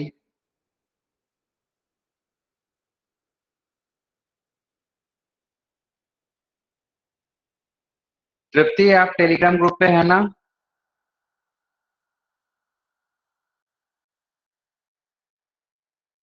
तो तृप्ति, जो मैंने अभी आज आपको स्क्रीनशॉट भेजे हैं अपने टेलीग्राम ग्रुप में, उसके अंदर ऊपर से देखो अभी, जस्ट अभी क्लास के अंदर जो मैंने स्क्रीनशॉट भेजे हैं, फर्स्ट स्क्रीनशॉट पे लिखा हुआ है ZIR and ZSR। Second screenshot के अंदर देखना, ग्रीन कलर से कुछ नोट लगे हुए हैं। देख पा रही हो? सेकंड पेज, ग्रीन कलर से नोट लगे हुए हैं, नोट 1 2 3, 3 नोट लगे हुए हैं। उसके अंदर आप फर्स्ट नोट समझ में आ चुका होगा आपको। सेकंड नोट आपको समझ में आया? सेकंड नोट क्या कह रहा है? सेकंड नोट देखो क्या कह रहा है।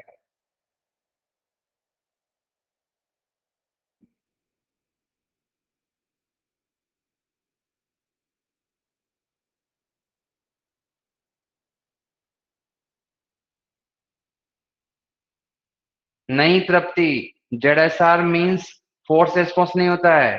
ZSR के अंदर, सेकंड नोट ये कह रहा है कि ZSR के अंदर फोर्स रेस्पॉन्स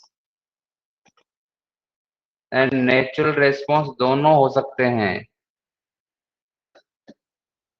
मतलब स्टडी स्टेट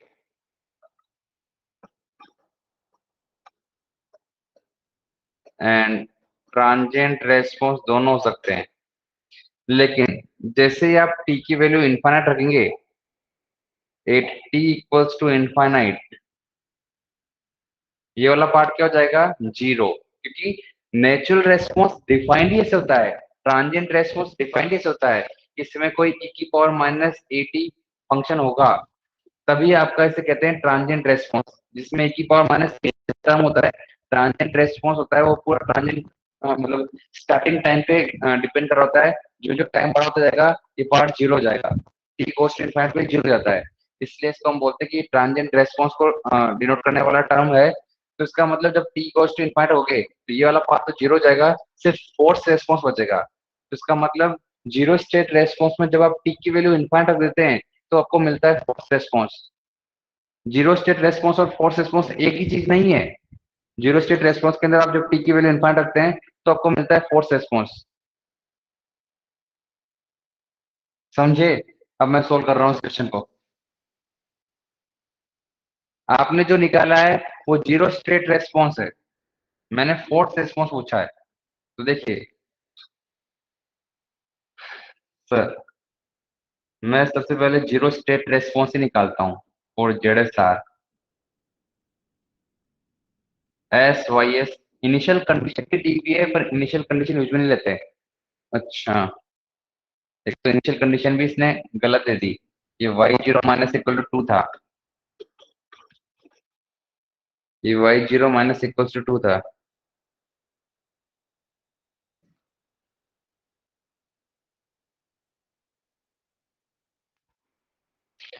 बट मुझे कोई फर्क नहीं पड़ता। इनिशियल कंडीशन तो हम तब लेते हैं जब जीरो इनपुट रेस्पॉन्स निकाल रहे हो। जीरो स्टेट रेस्पॉन्स में तो मैं इनिशियल कंडीशन से फर्क नहीं पड़ता। तो सर क्यों दिया ये आपको भटकाने के लिए दिया है। X of S, x T की है तो के बाई एस, लाप्लास होगा इसका। वाई ऑफ एस लिया तो K by S into S plus three. Partial fraction करिए इसके, तो A by S plus B upon S plus three. A की वैल्यू कैसे निकालते हैं? एस को कवर करके एस की वैल्यू जीरो रखिए, तो ए की वैल्यू आएगी के बाई थ्री। बी की वैल्यू कैसे निकालते हैं? एस प्लस थ्री को, जो कि इसका पोल है, उसको कवर करके एस की वैल्यू माइनस थ्री रखिए, तो माइनस के बाई थ्री आ जाएगा। तो हम बोल सकते हैं वापस कि जो ये वाई ऑफ एस है, ये है अपने आप में के बाई थ्री, कॉमन ले लेता हूँ, one by s minus one upon S plus three. इसलिए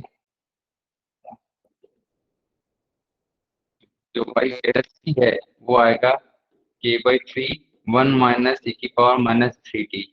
लेकिन ये जेड एस टी है,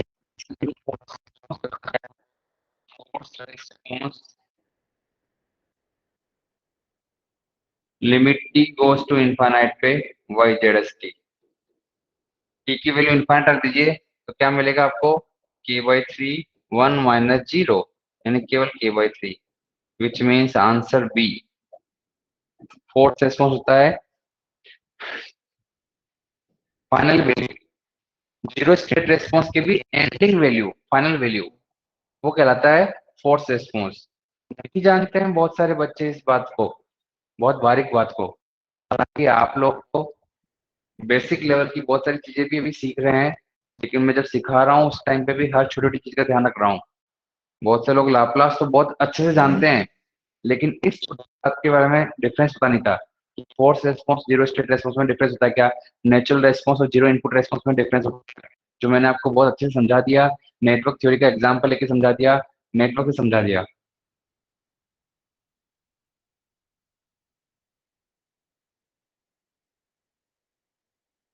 ना अब आइए आगे।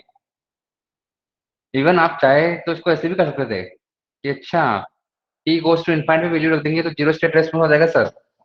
तब तो फिर एक और तरीका है क्या, सर वाई एस तो हमको मिल ही चुका था,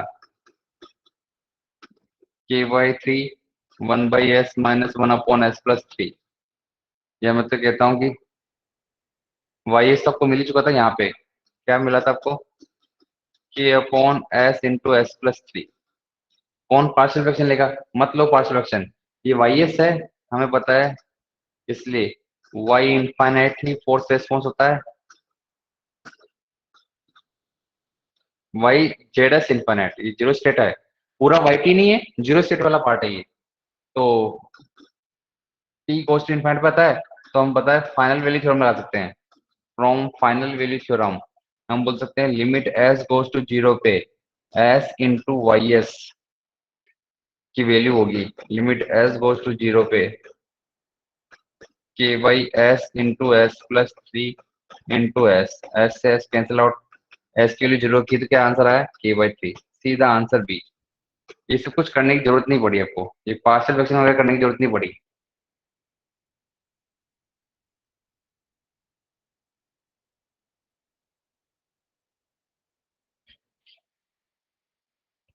क्या सबको समझ में आया क्वेश्चन?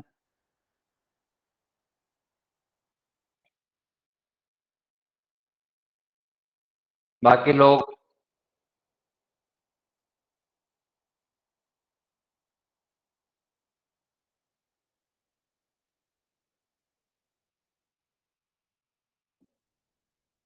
अब मैं आपको क्वेश्चन देता हूँ गेट का। गेट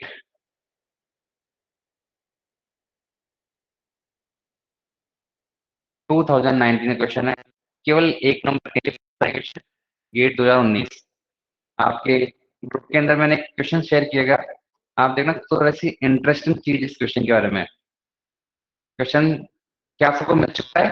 ग्रुप के अंदर क्वेश्चन मिल चुका है, सबको दिख गया? गेट 2019 का क्वेश्चन है ये, गेट 2019 ईसी, गेट 2019 ईसी।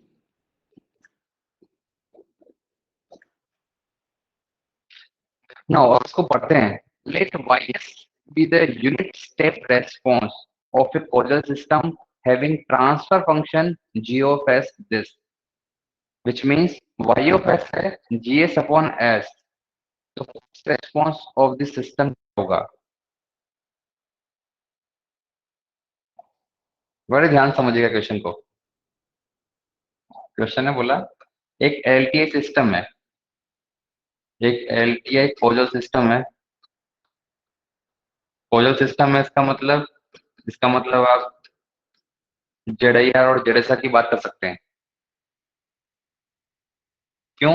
हमने कहा था कि जितने भी एप्लीकेशन है, आईपी, एफईटी, जेडएसआर, सिग्नल का जो लाप्लास फॉर्म निकालने का तरीका, इवन लेकिन उसको पढ़ने की जरूरत नहीं है, गेट में नहीं आता पहले, वो ईएससी की सिलेबस में आता है, तो मैं जनरली पढ़ाता हूँ, लेकिन हम लोग क्योंकि टाइम भी नहीं है, तुम बिना बार उधर जाए नहीं, जो बताइए गेट में ब्लॉक डायग्राम बनाना चीजों को, ब्लॉक डायग्राम से बनाना ईएससी की कन्वेंशनल पेपर में आता है, और वो आपको पता होना चाहिए कैसे बनाते हैं ब्लॉक डायग्राम से। वो भी आपको पता है प्रैक्टिकल टाइम में बनाते हैं, यानी कि टी ग्रेटर देन 0 या क्लोजर सिस्टम बनाते हैं। तो इसमें क्वेश्चन ने बोला है क्लोजर सिस्टम में एलटी सिस्टम जिसके अंदर मैं कुछ इनपुट देता हूँ UT, UT unit step function देता हूँ, तो आउटपुट जो आता है वाई टी, उसका लाप्लास दिया हुआ है मुझे क्या, वाई एस। और वाई एस क्या है सर, वो है जी एस बाई एस। हालांकि इसको बोलने की जरूरत नहीं थी, इसने बोला कि वाई एस आ रहा है तो पहले तो खुद को निकालना आना चाहिए। इसने बोला कि जो इसका ट्रांसफर फंक्शन है जिसको हम बोलते हैं H of S, transfer function, इसने इसका नाम दिया है जी ऑफ एस। वो दिया हुआ है three minus S upon S plus one into S plus three, S plus one into S plus three. हम इसको ट्रांसफर फंक्शन को एच ऑफ एस बोलते हैं, तो हमको पता है कि सर हम आउटपुट को बोलते हैं इनपुट इंटू ट्रांसफर फंक्शन। यहाँ पर आप क्यों बोलोगे, यूनिट स्टेप यूटी का लाप्लास होता है sir one by s, G of s. तो यही तो क्वेश्चन ने बोला है G s of S upon s. हमको बोलने की जरूरत थी नहीं, बट फिर भी इसने बोला कि भाई मैं गलती ना हो जाए क्वेश्चन में, आप गलत ना समझ ले मेरी बात को, इसलिए इसने बोला जो वाई एस है वो जी एस अपॉन एस आएगा। हाँ तुमको पता है जी एस अपॉन एस ही आएगा, क्योंकि हमको पता है यूनिट स्टेप अगर इनपुट लेते हैं transfer function G of s आपको दिया हुआ है, वो पता है तो क्या आएगा,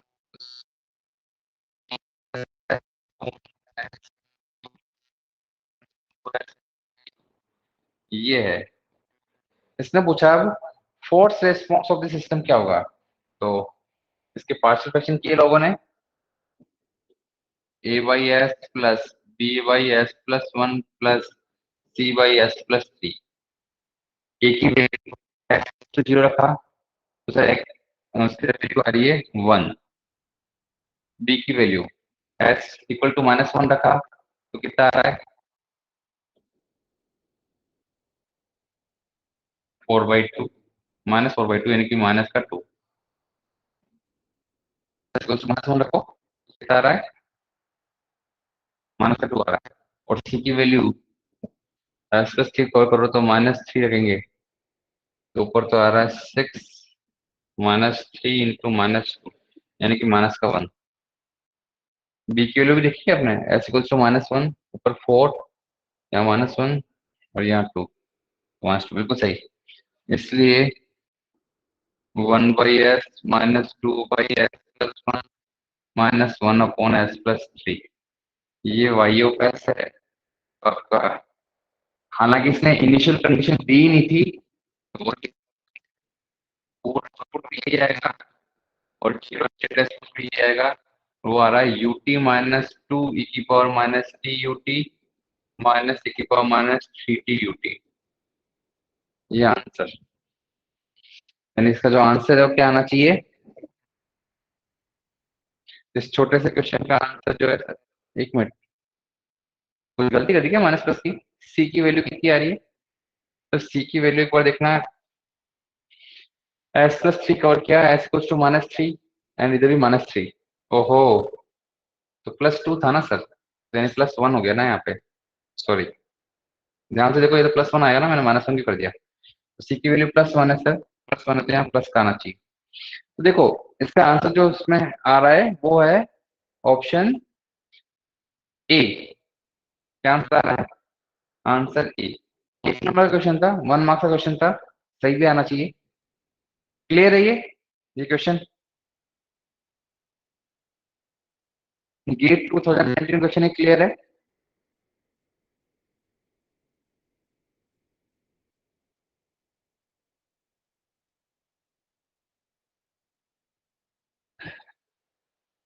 बट मेरे जितने भी स्टूडेंट है, मेवाड़ी सर के जो स्टूडेंट है, वो सब बच्चे इस क्वेश्चन का आंसर क्या टिक किया थे, सब बच्चों ने आंसर टिक किया था डी।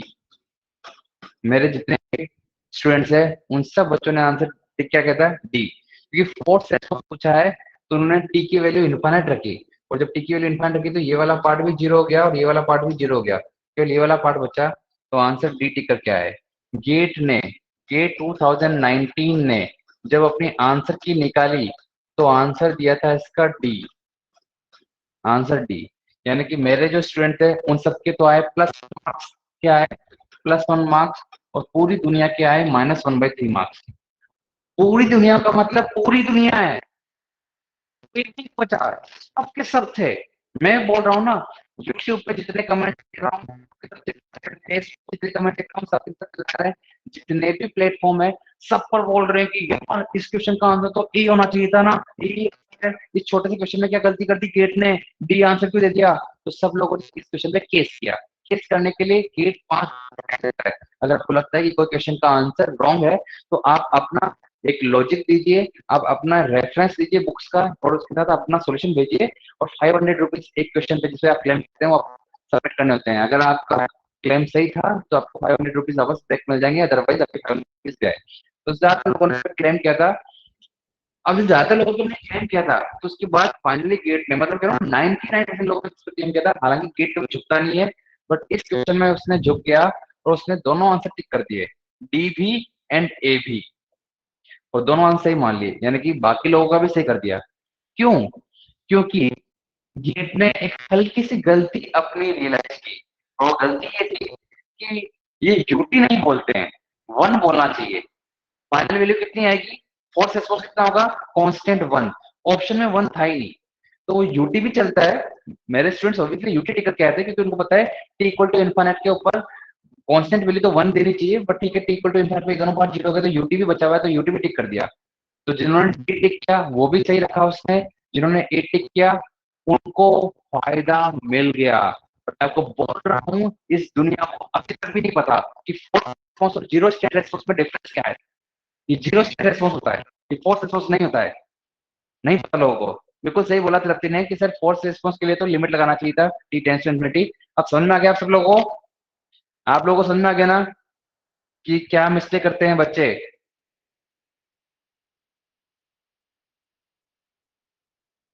समझ में आना, बार बार बज गए, सबके सब लोग सारी दुनिया वाले बार बार बज गए।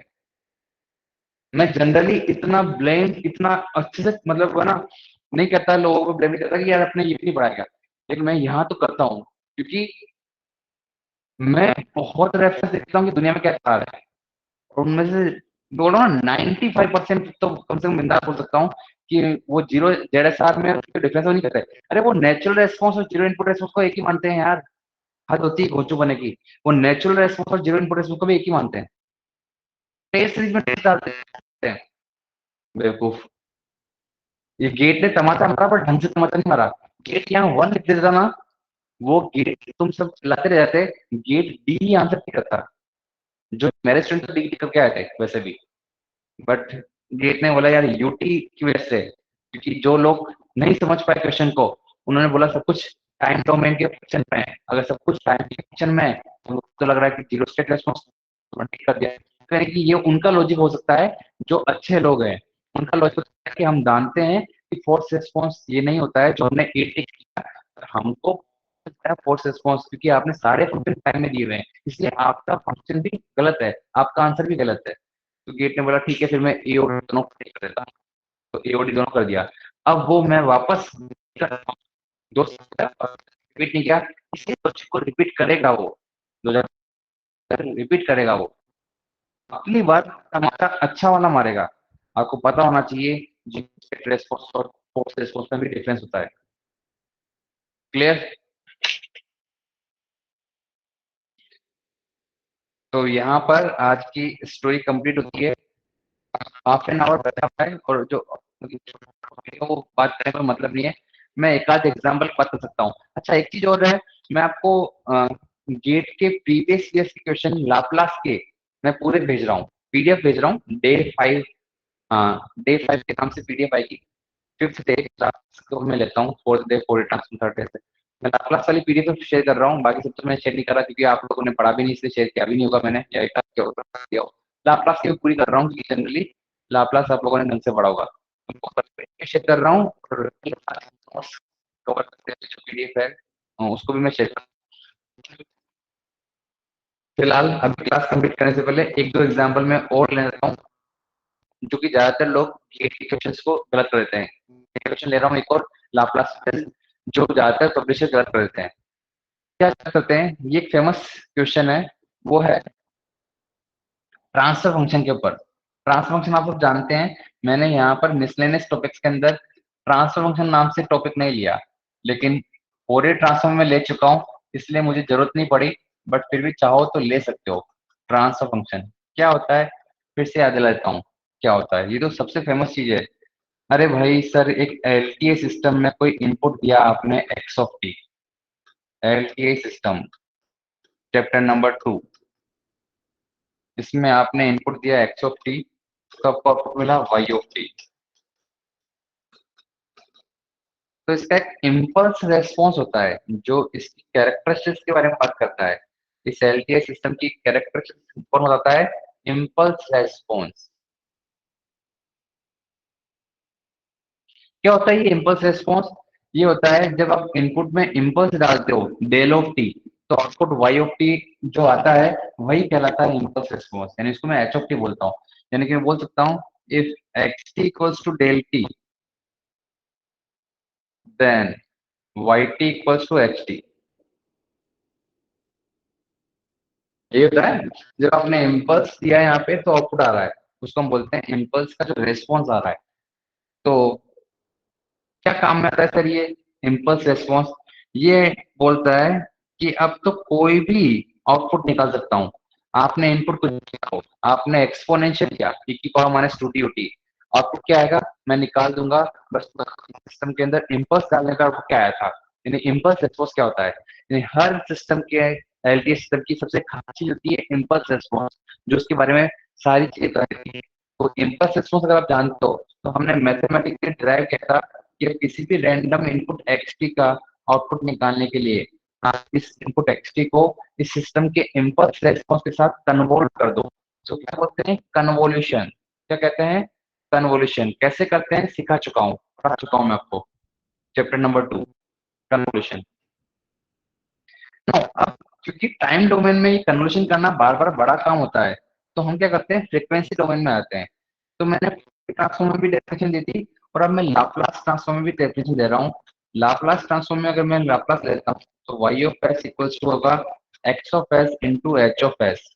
इसलिए एच ऑफ एस क्या आएगा, एच ऑफ एस आएगा Y of S upon x of S, output upon input Laplace में। इसे हम बोलते हैं ट्रांसफर फंक्शन। क्या कहते हैं, ट्रांसफर फंक्शन। ये भी फेमस है, इम्पल्स रिस्पॉन्स भी फेमस है, ट्रांसफर फंक्शन भी फेमस है।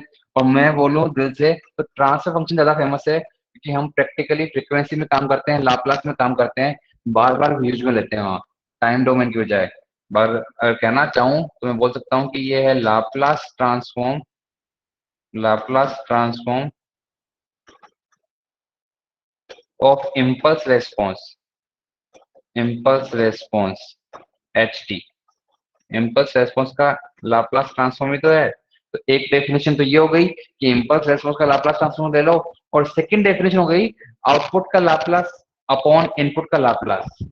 और ये सेकंड डेफिनेशन है जो सबसे ये यही मेन डेफिनेशन है, यही सब लोग यूज में लेते हैं। वो क्या बोलते हैं, वो बोलते हैं ट्रांसफर फंक्शन को डिफाइन करते हैं, डेफिनेशन दी जाती है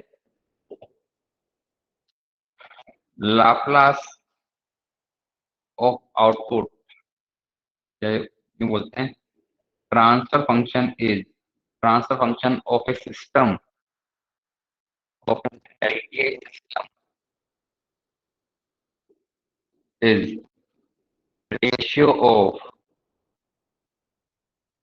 Laplace of output and Laplace of input with initial zero, with initial conditions zero. सबसे इम्पोर्टेंट चीज with initial conditions are zero. Initial conditions नहीं होनी चाहिए, इनिशियल कंडीशंस नहीं होनी चाहिए। इनिशियल कंडीशंस हो गई तो फिर आप ये रेशियो निकाल पाएंगे। सर यहाँ पर तो कहीं भी समझ में नहीं आया कि इनिशियल कंडीशन जीरो क्यों बोल रहे हो, सीधा सीधा आउटपुट अपॉन इनपुट का आया मैथ से, तो सीधा आउटपुट अपॉन इनपुट ही बोल दो ना, ratio of Laplace of output and Laplace of input. Initial condition की कहाँ कहानी आ गई, अरे आएगी, अगर इनिशियल कंडीशन अगर आ गई तो रेशियो ही नहीं आ पाएगा। कैसे, ये डेफिनेशन ज्यादा यूज की जाती है डिफरेंशियल इक्वेशन में। ट्रांसफर फंक्शन की थ्योरी है कहाँ के डिफरेंशियल इक्वेशन में। Let's take an differential equation, second order differential equation standard a2 d2y by dt square plus a1 dy by dt plus a naught yt equals to, यहाँ पे आप जो भी बोल रहे हैं b1 dxt by dt plus b not xt। तो आप बताइए ट्रांसफर, इसलिए ट्रांसफर फंक्शन कैसे निकालेंगे इसका, ट्रांसफर फंक्शन। तो सर ट्रांसफर फंक्शन के लिए क्या करेंगे अपन, हम लाप्लास ले लेते हैं। लाप्लास होता है A two S square Y S plus A one S Y S plus A not Y S equals to B one S X of S plus B not X of S. यहाँ से Y तो A two S square plus A one S plus A not equals to B one S plus B not. जो ratio आ रहा है वो क्या आ रहा है, इसलिए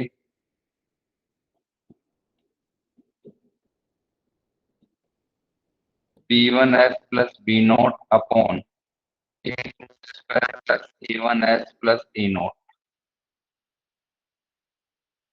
ये ट्रांसफर फंक्शन है, ये ट्रांसफर फंक्शन है। Laplace of output Laplace of input क्या, तो क्या आया, ये आया, ये कहलाता है तुम्हारा ट्रांसफर फंक्शन। अब ये ट्रांसफर फंक्शन कैसे निकल के आया पता है आपको, ये ट्रांसफर फंक्शन इसलिए निकल के आया क्योंकि आपने इनिशियल कंडीशन जीरो ली है। देखो क्या इनिशियल कंडीशन यूज में ली है, अदरवाइज तो पूरा लाप्लास क्या होता है, minus s Y zero minus minus divide by D t at zero minus. ऐसे यहाँ पे क्या बोलते हैं s Y s minus Y zero minus. लेकिन वो सब चीजें तो आपने हटा दी, क्यों, क्योंकि आपने माना है कि इनिशियल कंडीशन जीरो है यहाँ पे। अगर कंडीशन होती तो क्या प्रॉब्लम होती, आप देख के देखो, क्या आप समझ पा रहे हैं कि ये रेशियो ऐसे नहीं आता सीधा, सीधा ऐसा रेशियो नहीं ले पाता, समथिंग यहाँ कुछ और होता, यहाँ पर समथिंग कुछ ऐड होता, प्लस कुछ के वे जो भी है वाई जीरो माइनस जो सब कुछ इकट्ठा करके कुछ कांस्टेंट आता। तो अब मुझे बताओ वाई बाई एक्स का रेशियो ले पाते हैं, तो अगर आप रेशियो लेते तो एक्स इधर भी डिवाइड में जा रहा था। तो सर एग्जैक्टली आप transfer function. Sir can you repeat last question because voice was not clear, why U T is answer. अच्छा मैं भी आ रहा हूँ उस पे, हर्ष अब बहुत पीछे चले गए आप, इस पे ध्यान दो। ट्रांसफर फंक्शन समझ में आया आपको,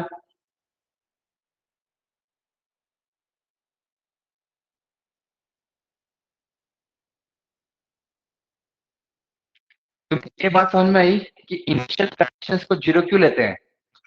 आप सबको क्या ये समझ में आया कि इनिशियल कंडीशन जीरो क्यों लेते हैं, क्यों ट्रांसफर फंक्शन की डेफिनेशन में कंट्रोल सिस्टम में फर्स्ट डे लिखवाते हैं, फर्स्ट डे कंट्रोल सिस्टम बनाते वक्त what is the transfer function, तो बिल्कुल याद करवा देते हैं, वो करवा देते हैं आपको कि Laplace of output upon Laplace of input when initial conditions are zero. क्यों, समझ में आना चाहिए, यहाँ से समझ में आ रहा है, क्योंकि वरना हम नहीं पाएंगे, ये रेशियो ले नहीं पाएंगे। क्लियर। नाउ अब अगर ऐसा है तो अब क्वेश्चन क्या आया था वो देखो।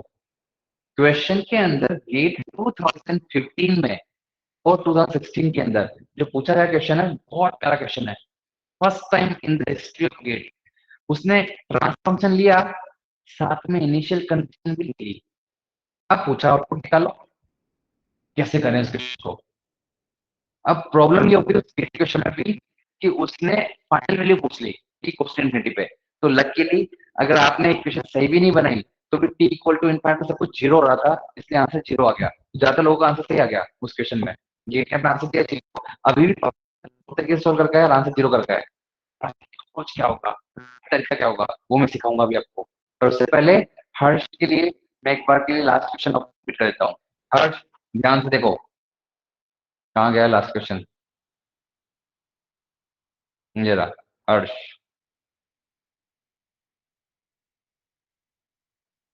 हाँ क्या कह रहे थे हर्ष तुम कि y u t is the answer. देखो इसके अंदर यूटी इसलिए आंसर है क्योंकि तुमको पता है फोर्स रेस्पॉन्स पूछा है क्वेश्चन में, तो आपको टी की वैल्यू इनफाइनाइट रखनी पड़ती है। टी की वैल्यू इनफाइनाइट रखेंगे तो ई की पावर माइनस टी वाला टर्म जीरो, ई की पावर माइनस थ्री टी वाला टर्म भी जीरो। मतलब एक्सपोनेंशियल फंक्शन होते हैं e की power minus k t equal to infinite zero होते हैं, इसलिए इनको बोलते हैं ट्रांजिएंट टर्म। ये स्टडी स्टेट में एग्जिस्ट नहीं करते, और फोर्स रिस्पॉन्स केवल स्टडी स्टेट की वैल्यू होती है। इन द इंफिनिटी पे क्या वैल्यू है, कांस्टेंट जो वैल्यू आती है कि टी गोस टू इनफाइनाइट पे कितनी वैल्यू आई फाइनली, 5 है, 3 है, 2 है, -5 है, किस ये आउटपुट आ रहा है टी गोस टू इन्फिनिटी पे, फाइनली स्टडी स्टेट पे क्या आंसर आ रहा है उसे बोलते हैं फोर्स रेस्पॉन्स। तो फोर्स रेस्पॉन्स में आपने जब टी की वैल्यू इनफाइनाइट रखा, तो ये वाला पार्ट जीरो, ये वाला पार्ट जीरो, तो केवल यूटी आंसर होना चाहिए, इसलिए इसका आंसर डी टिक करके आए थे जो मेरे स्टूडेंट्स थे, यूटी। लेकिन जो ज्यादातर लोग पब्लिक थी उन्होंने आंसर ए टिक करके था, उन्होंने टीचर को बताया कि, बट फिर गेट ने दोनों ही आंसर सही मान लिया। क्यों उन्होंने ए भी मान लिया, क्योंकि डी में एक हल्की सी मिस्टेक ये है कि यहाँ आंसर वन आना चाहिए, कांस्टेंट वन, क्योंकि फाइनल वैल्यू है, कोई फंक्शन नहीं है टाइम का। Final value t equal to infinite पे कि वन होता है, यूटी कितना होता है वन, तो वन आना चाहिए। ठीक है ना, अब मैं आ रहा हूँ वापस इस ट्रांसफर फंक्शन वाले फंडे पे। क्या आपको समझ में आया? ये मैंने नोट्स में नहीं उतारा है, ये मैंने नोट्स में नहीं लिखा है, तो क्या आप इसको एक बार स्क्रीनशॉट ले सकते हैं इसका? ये मैंने नोट्स में शामिल नहीं किया है ट्रांसफर फंक्शन।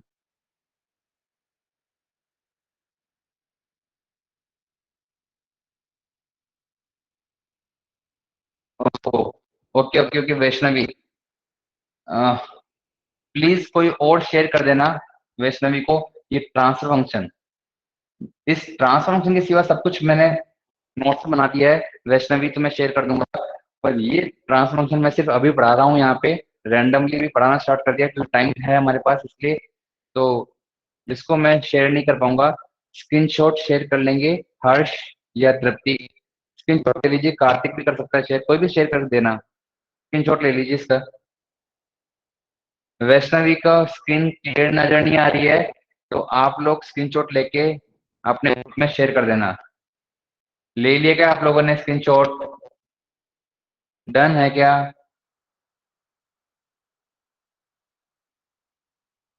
डन। अब ये वाला लीजिए पार्ट।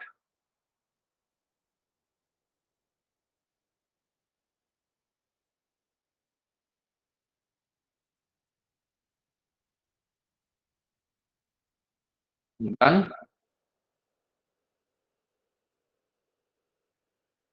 अब ये लीजिए।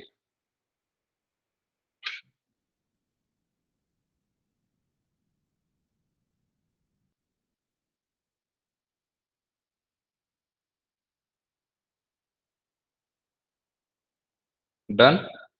तो क्वेश्चन लिखिए।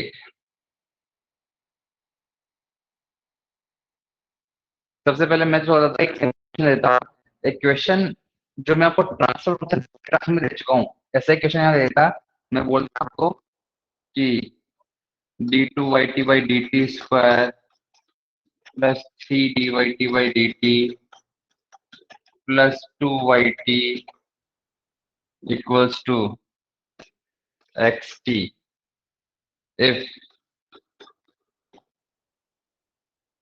यही बोल देता सीधा, find out impulse response of given system, of given LTI system, इसका इम्पल्स रेस्पॉन्स निकालो। आप करेंगे इस क्वेश्चन को, ट्रांसफर फंक्शन तो निकालना, ट्रांसफर फंक्शन का इनवर्स लाप्लास ले लेना, इम्पल्स रेस्पॉन्स आ जाएगा। कर देंगे क्या आप इस क्वेश्चन को? फिर मैं उस क्वेश्चन पे आता हूँ जो कि ज्यादातर लोग गलत क्या है गेट के अंदर अभी भी गलत कर रखा है, जिसने कुछ लोगों ने तो, जो कि बहुत पुराना क्वेश्चन है, 2015 है या 16 है, अच्छा लिखा हुआ नहीं है, देख लेना आप 2015 या 16 में इसका एक है। ये आप कर लेंगे, पहले पहले मुझे आप भरोसा दिलाएं कि ये आप कीजिएगा इस क्वेश्चन को। चलिए इसको मैं कर देता हूँ फास्ट, इसको मैं सोल्व कर देता हूँ। अरे ट्रांसफर फंक्शन तो निकालना आता है आपको, ट्रांसफर फंक्शन निकाल दो, इनवर्स लाप्लास ले लेना। तो हम पहले क्या ले रहे हैं, ट्रांसफर फंक्शन निकालने के लिए लाप्लास ले रहे हैं, s square Y S plus three s Y S plus 2y(x). ऐसे क्वेश्चन में कभी भी इनिशियल कंडीशन देगा ही नहीं, तुमको पता है कि यहाँ पर ट्रांसफॉर्म निकालना है तो इनिशियल कंडीशन तो होनी नहीं चाहिए। s² y(s) plus 3s(y(s) plus 2y(s) equals to x(s). Transform आ रहा है y(s) अपॉन x(s), वो आ रहा है 1 अपॉन सब कुछ नहीं, चले जाइए, s² plus 3s plus 2, 1 upon s plus 2 s plus 1। ये क्या है? Transfer function. ये क्या है? Transfer function. पोल्स क्या है यहाँ पे? Poles are eight -2 and -1। -1 और -2 पे पोल्स है। जीरोस, जीरोस है ही नहीं, जीरोस है ही नहीं। इसको बोलते हैं इन्फिनिटी पे जीरो है। जीरोस नहीं है इसका मतलब ये बोलते हैं कि इन्फिनिटी इनफाइनाइट पे जीरो है। जीरो का मतलब क्या है? न्यूमरेटर में एस की वो वैल्यू रखना जहाँ ये वैल्यू ट्रांस फंक्शन जीरो जाए। पोल्स क्या है? डिनोमिनेटर में एस की वो वैल्यू लेना जहाँ डिनोमिनेटर जीरो जाए या पूरा ट्रांसफर इनफाइनाइट हो जाए। तो जीरो सब कुछ समझ में आ गया। लेकिन पूछा है आपने इम्पल्स रेस्पॉन्स। इम्पल्स रेस्पॉन्स निकालना है, इसका इनवर्स लाप्लास लेना होगा। एच ऑफ टी क्या आएगा sir? Inverse Laplace transform of transfer function. पहले तो हम बोले एच ऑफ एस कितना आ रहा है, आपको ब्रेक करना आता है क्या यार? देख लेना, मेरे को तो अब हैबिट हो गई है। ये आएगा कौन ए और बी की वैल्यू निकाले डायरेक्ट बताया, जब दोनों में डिफरेंस 1 का है तो नहीं आएगा यहाँ पे। तो इसलिए इनवर्स लाप्लास ले लेना जाएगा e की power minus T minus e की power minus 2t ut। It is the impulse response. Impulse response समझ में आया? समझ में आया तो स्क्रीनशॉट भी ले लें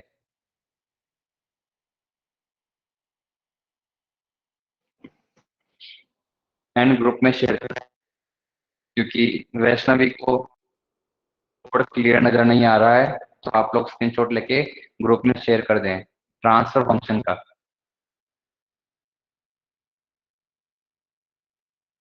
ठीक है, अब मैं आता हूँ उस क्वेश्चन की ओर जो मैं कहना चाह रहा हूँ कि गेट ने काफी अच्छा बनाया था अपनी तरफ से, तो लेकिन बहुत से लोग उस क्वेश्चन जो है वो आंसर रॉन्ग कर देते हैं, या मतलब जिन्होंने आंसर सही से मतलब कि आंसर मैच करवाया, आंसर रॉन्ग नहीं किया, आंसर तो मैच करवा दिया गेट का, लेकिन जो तरीका है सोल्व करने का, सॉल्यूशन जो है वो पूरा का पूरा रॉन्ग है। तो वो मैं क्वेश्चन आपको सेंड करता हूँ लाप्लास का। पर मुझे अब डाउट है कि इस गधे ने, जो मेरे पास पीडीएफ बनी हुई है इसके अंदर, इसने इस क्वेश्चन को शामिल ही नहीं किया होगा, इसने इस क्वेश्चन को कंट्रोल में शामिल कर लिया होगा। कंट्रोल सिस्टम और Laplace, sorry, signal system Laplace के अंदर कॉमन है। मतलब कुछ लोग उस क्वेश्चन को कंट्रोल सिस्टम में डाल देते हैं, कुछ लोग उस क्वेश्चन को लाप्लास सिग्नल सिस्टम में डाल देते हैं।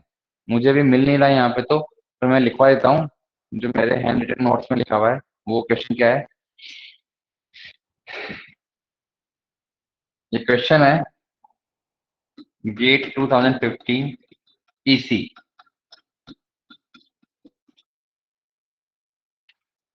क्वेश्चन है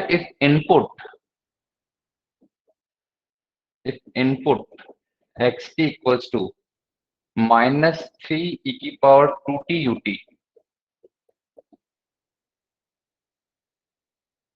is applied to a system, is applied to a system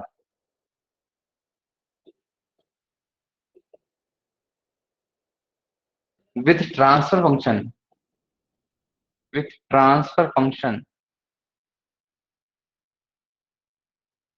s minus 2 upon s plus 3, s minus 2 upon s plus 3, if the initial value of output, if the initial value of output is -2, -2, then the value of, then the value of output at steady, output at steady state, output at steady state is,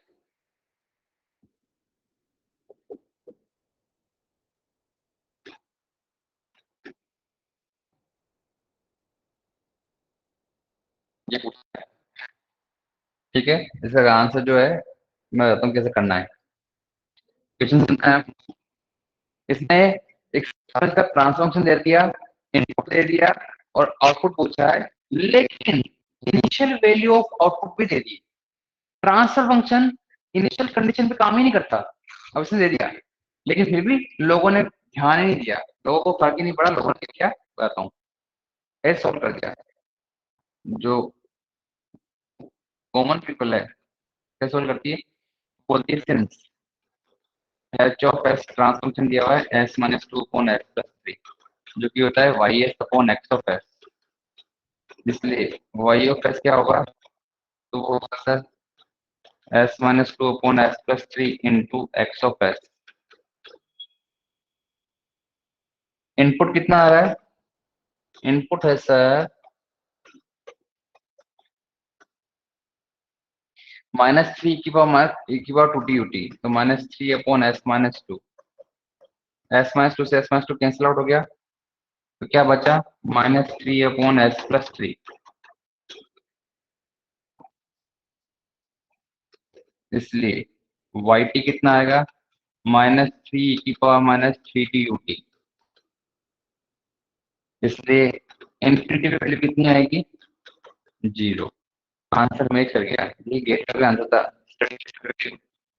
answer भी यही था, zero. लिख दिया लोगों ने। कि इस initial value की तो इनिशियल वैल्यू माइनस टू भी था, इसको यूज में नहीं लिया।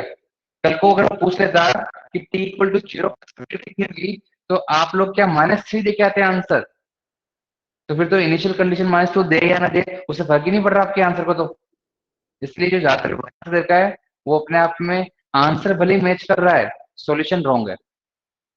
समझ में आया क्या ये क्वेश्चन, और मेरा जो इससे रिलेटेड एक डाउट है वो समझ में आया।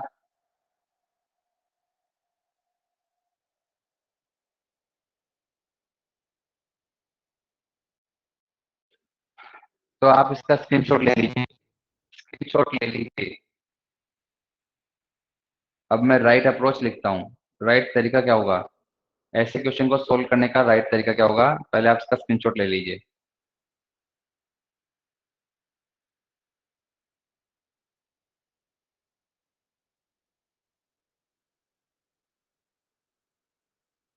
ये दिख नहीं रहा, दिखेगा तो फिर एक काम करिए, आप दो स्क्रीनशॉट लेना, one by one.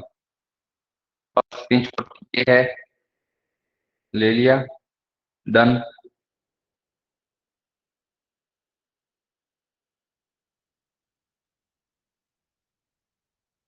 Second screenshot ये है,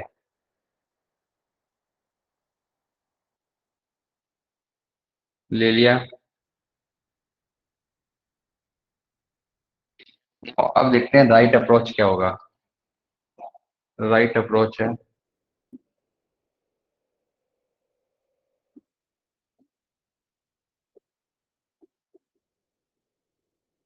देखिए सर एच ऑफ एस होता है y s upon x s, जो आपको दिया भी है s minus two upon S plus three, कोई प्रॉब्लम नहीं है।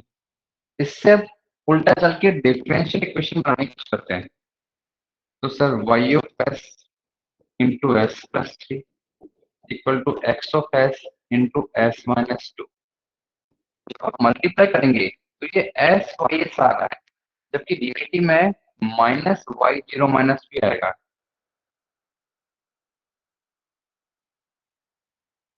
ऐसे ही थ्री वाई एस, इसी प्रकार यहाँ पे हम करेंगे तो S X of S minus x zero minus, जब मल्टीप्लाई कर रहे हैं तो minus two x of S. Initial conditions use में ली मैंने, ट्रांसफर फंक्शन के अंदर तो लिखी, लेकिन अगर आपको फिर भी देर का है तो वास्तव में ये हुआ होगा, माइनस वाई जीरो माइनस आना चाहिए था, डिफरेंशियल आना चाहिए था। जो कि हमने ट्रांसफर फंक्शन बनाते वक्त तो इनको सब जीरो मान लिया, पर अब अगर उसने बोल दिया कि इनिशियल कंडीशन कुछ थी, तो फर्स्ट इक्वेशन पे आना पड़ेगा आपको, रियल इक्वेशन पे आना पड़ेगा।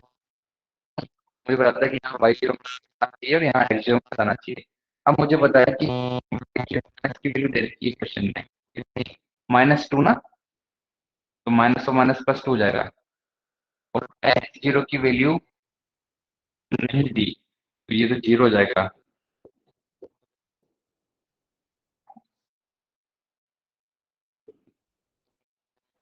तो y S plus three, initial value क्या दी, -2 दी ना, हाँ तो c plus two, S-2, x of s कितना है, -3 की पावर 2t, तो -3 की पावर 2t का मतलब होता है सर -3/s-2, S-2 से S-2 कैंसिल आउट हो गया, तो सर वाई ऑफ एस आ रहा है -5/s+3, इसलिए वाई आ रहा है -5 e की पावर -3t।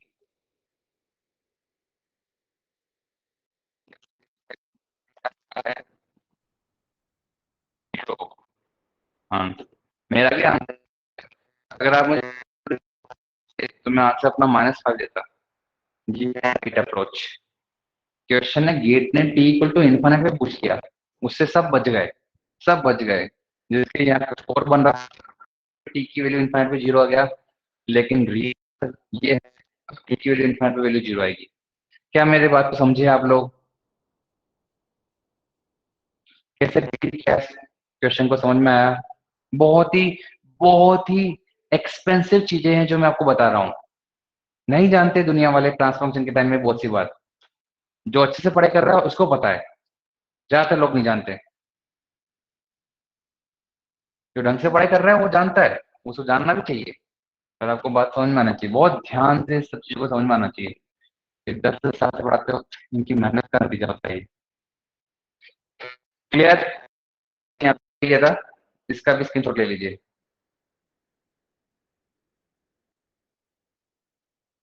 ये स्क्रीनशॉट भी ले लीजिए, और यहाँ पर आज की क्लास कंप्लीट होती है। शायद अब नेक्स्ट वीक में भी क्लास रहेगी, बीच में ब्रेक हो सकता है ये हमारा, तो लाप्लास आज खत्म होता है, इसके नोट्स मैं आपको पहुंचा दूंगा। क्लियर? तो आज की क्लास यहीं खत्म होती है, तब तक के लिए टाटा, बाय बाय। मैं आपको नाइट में से नोट्स देता हूँ।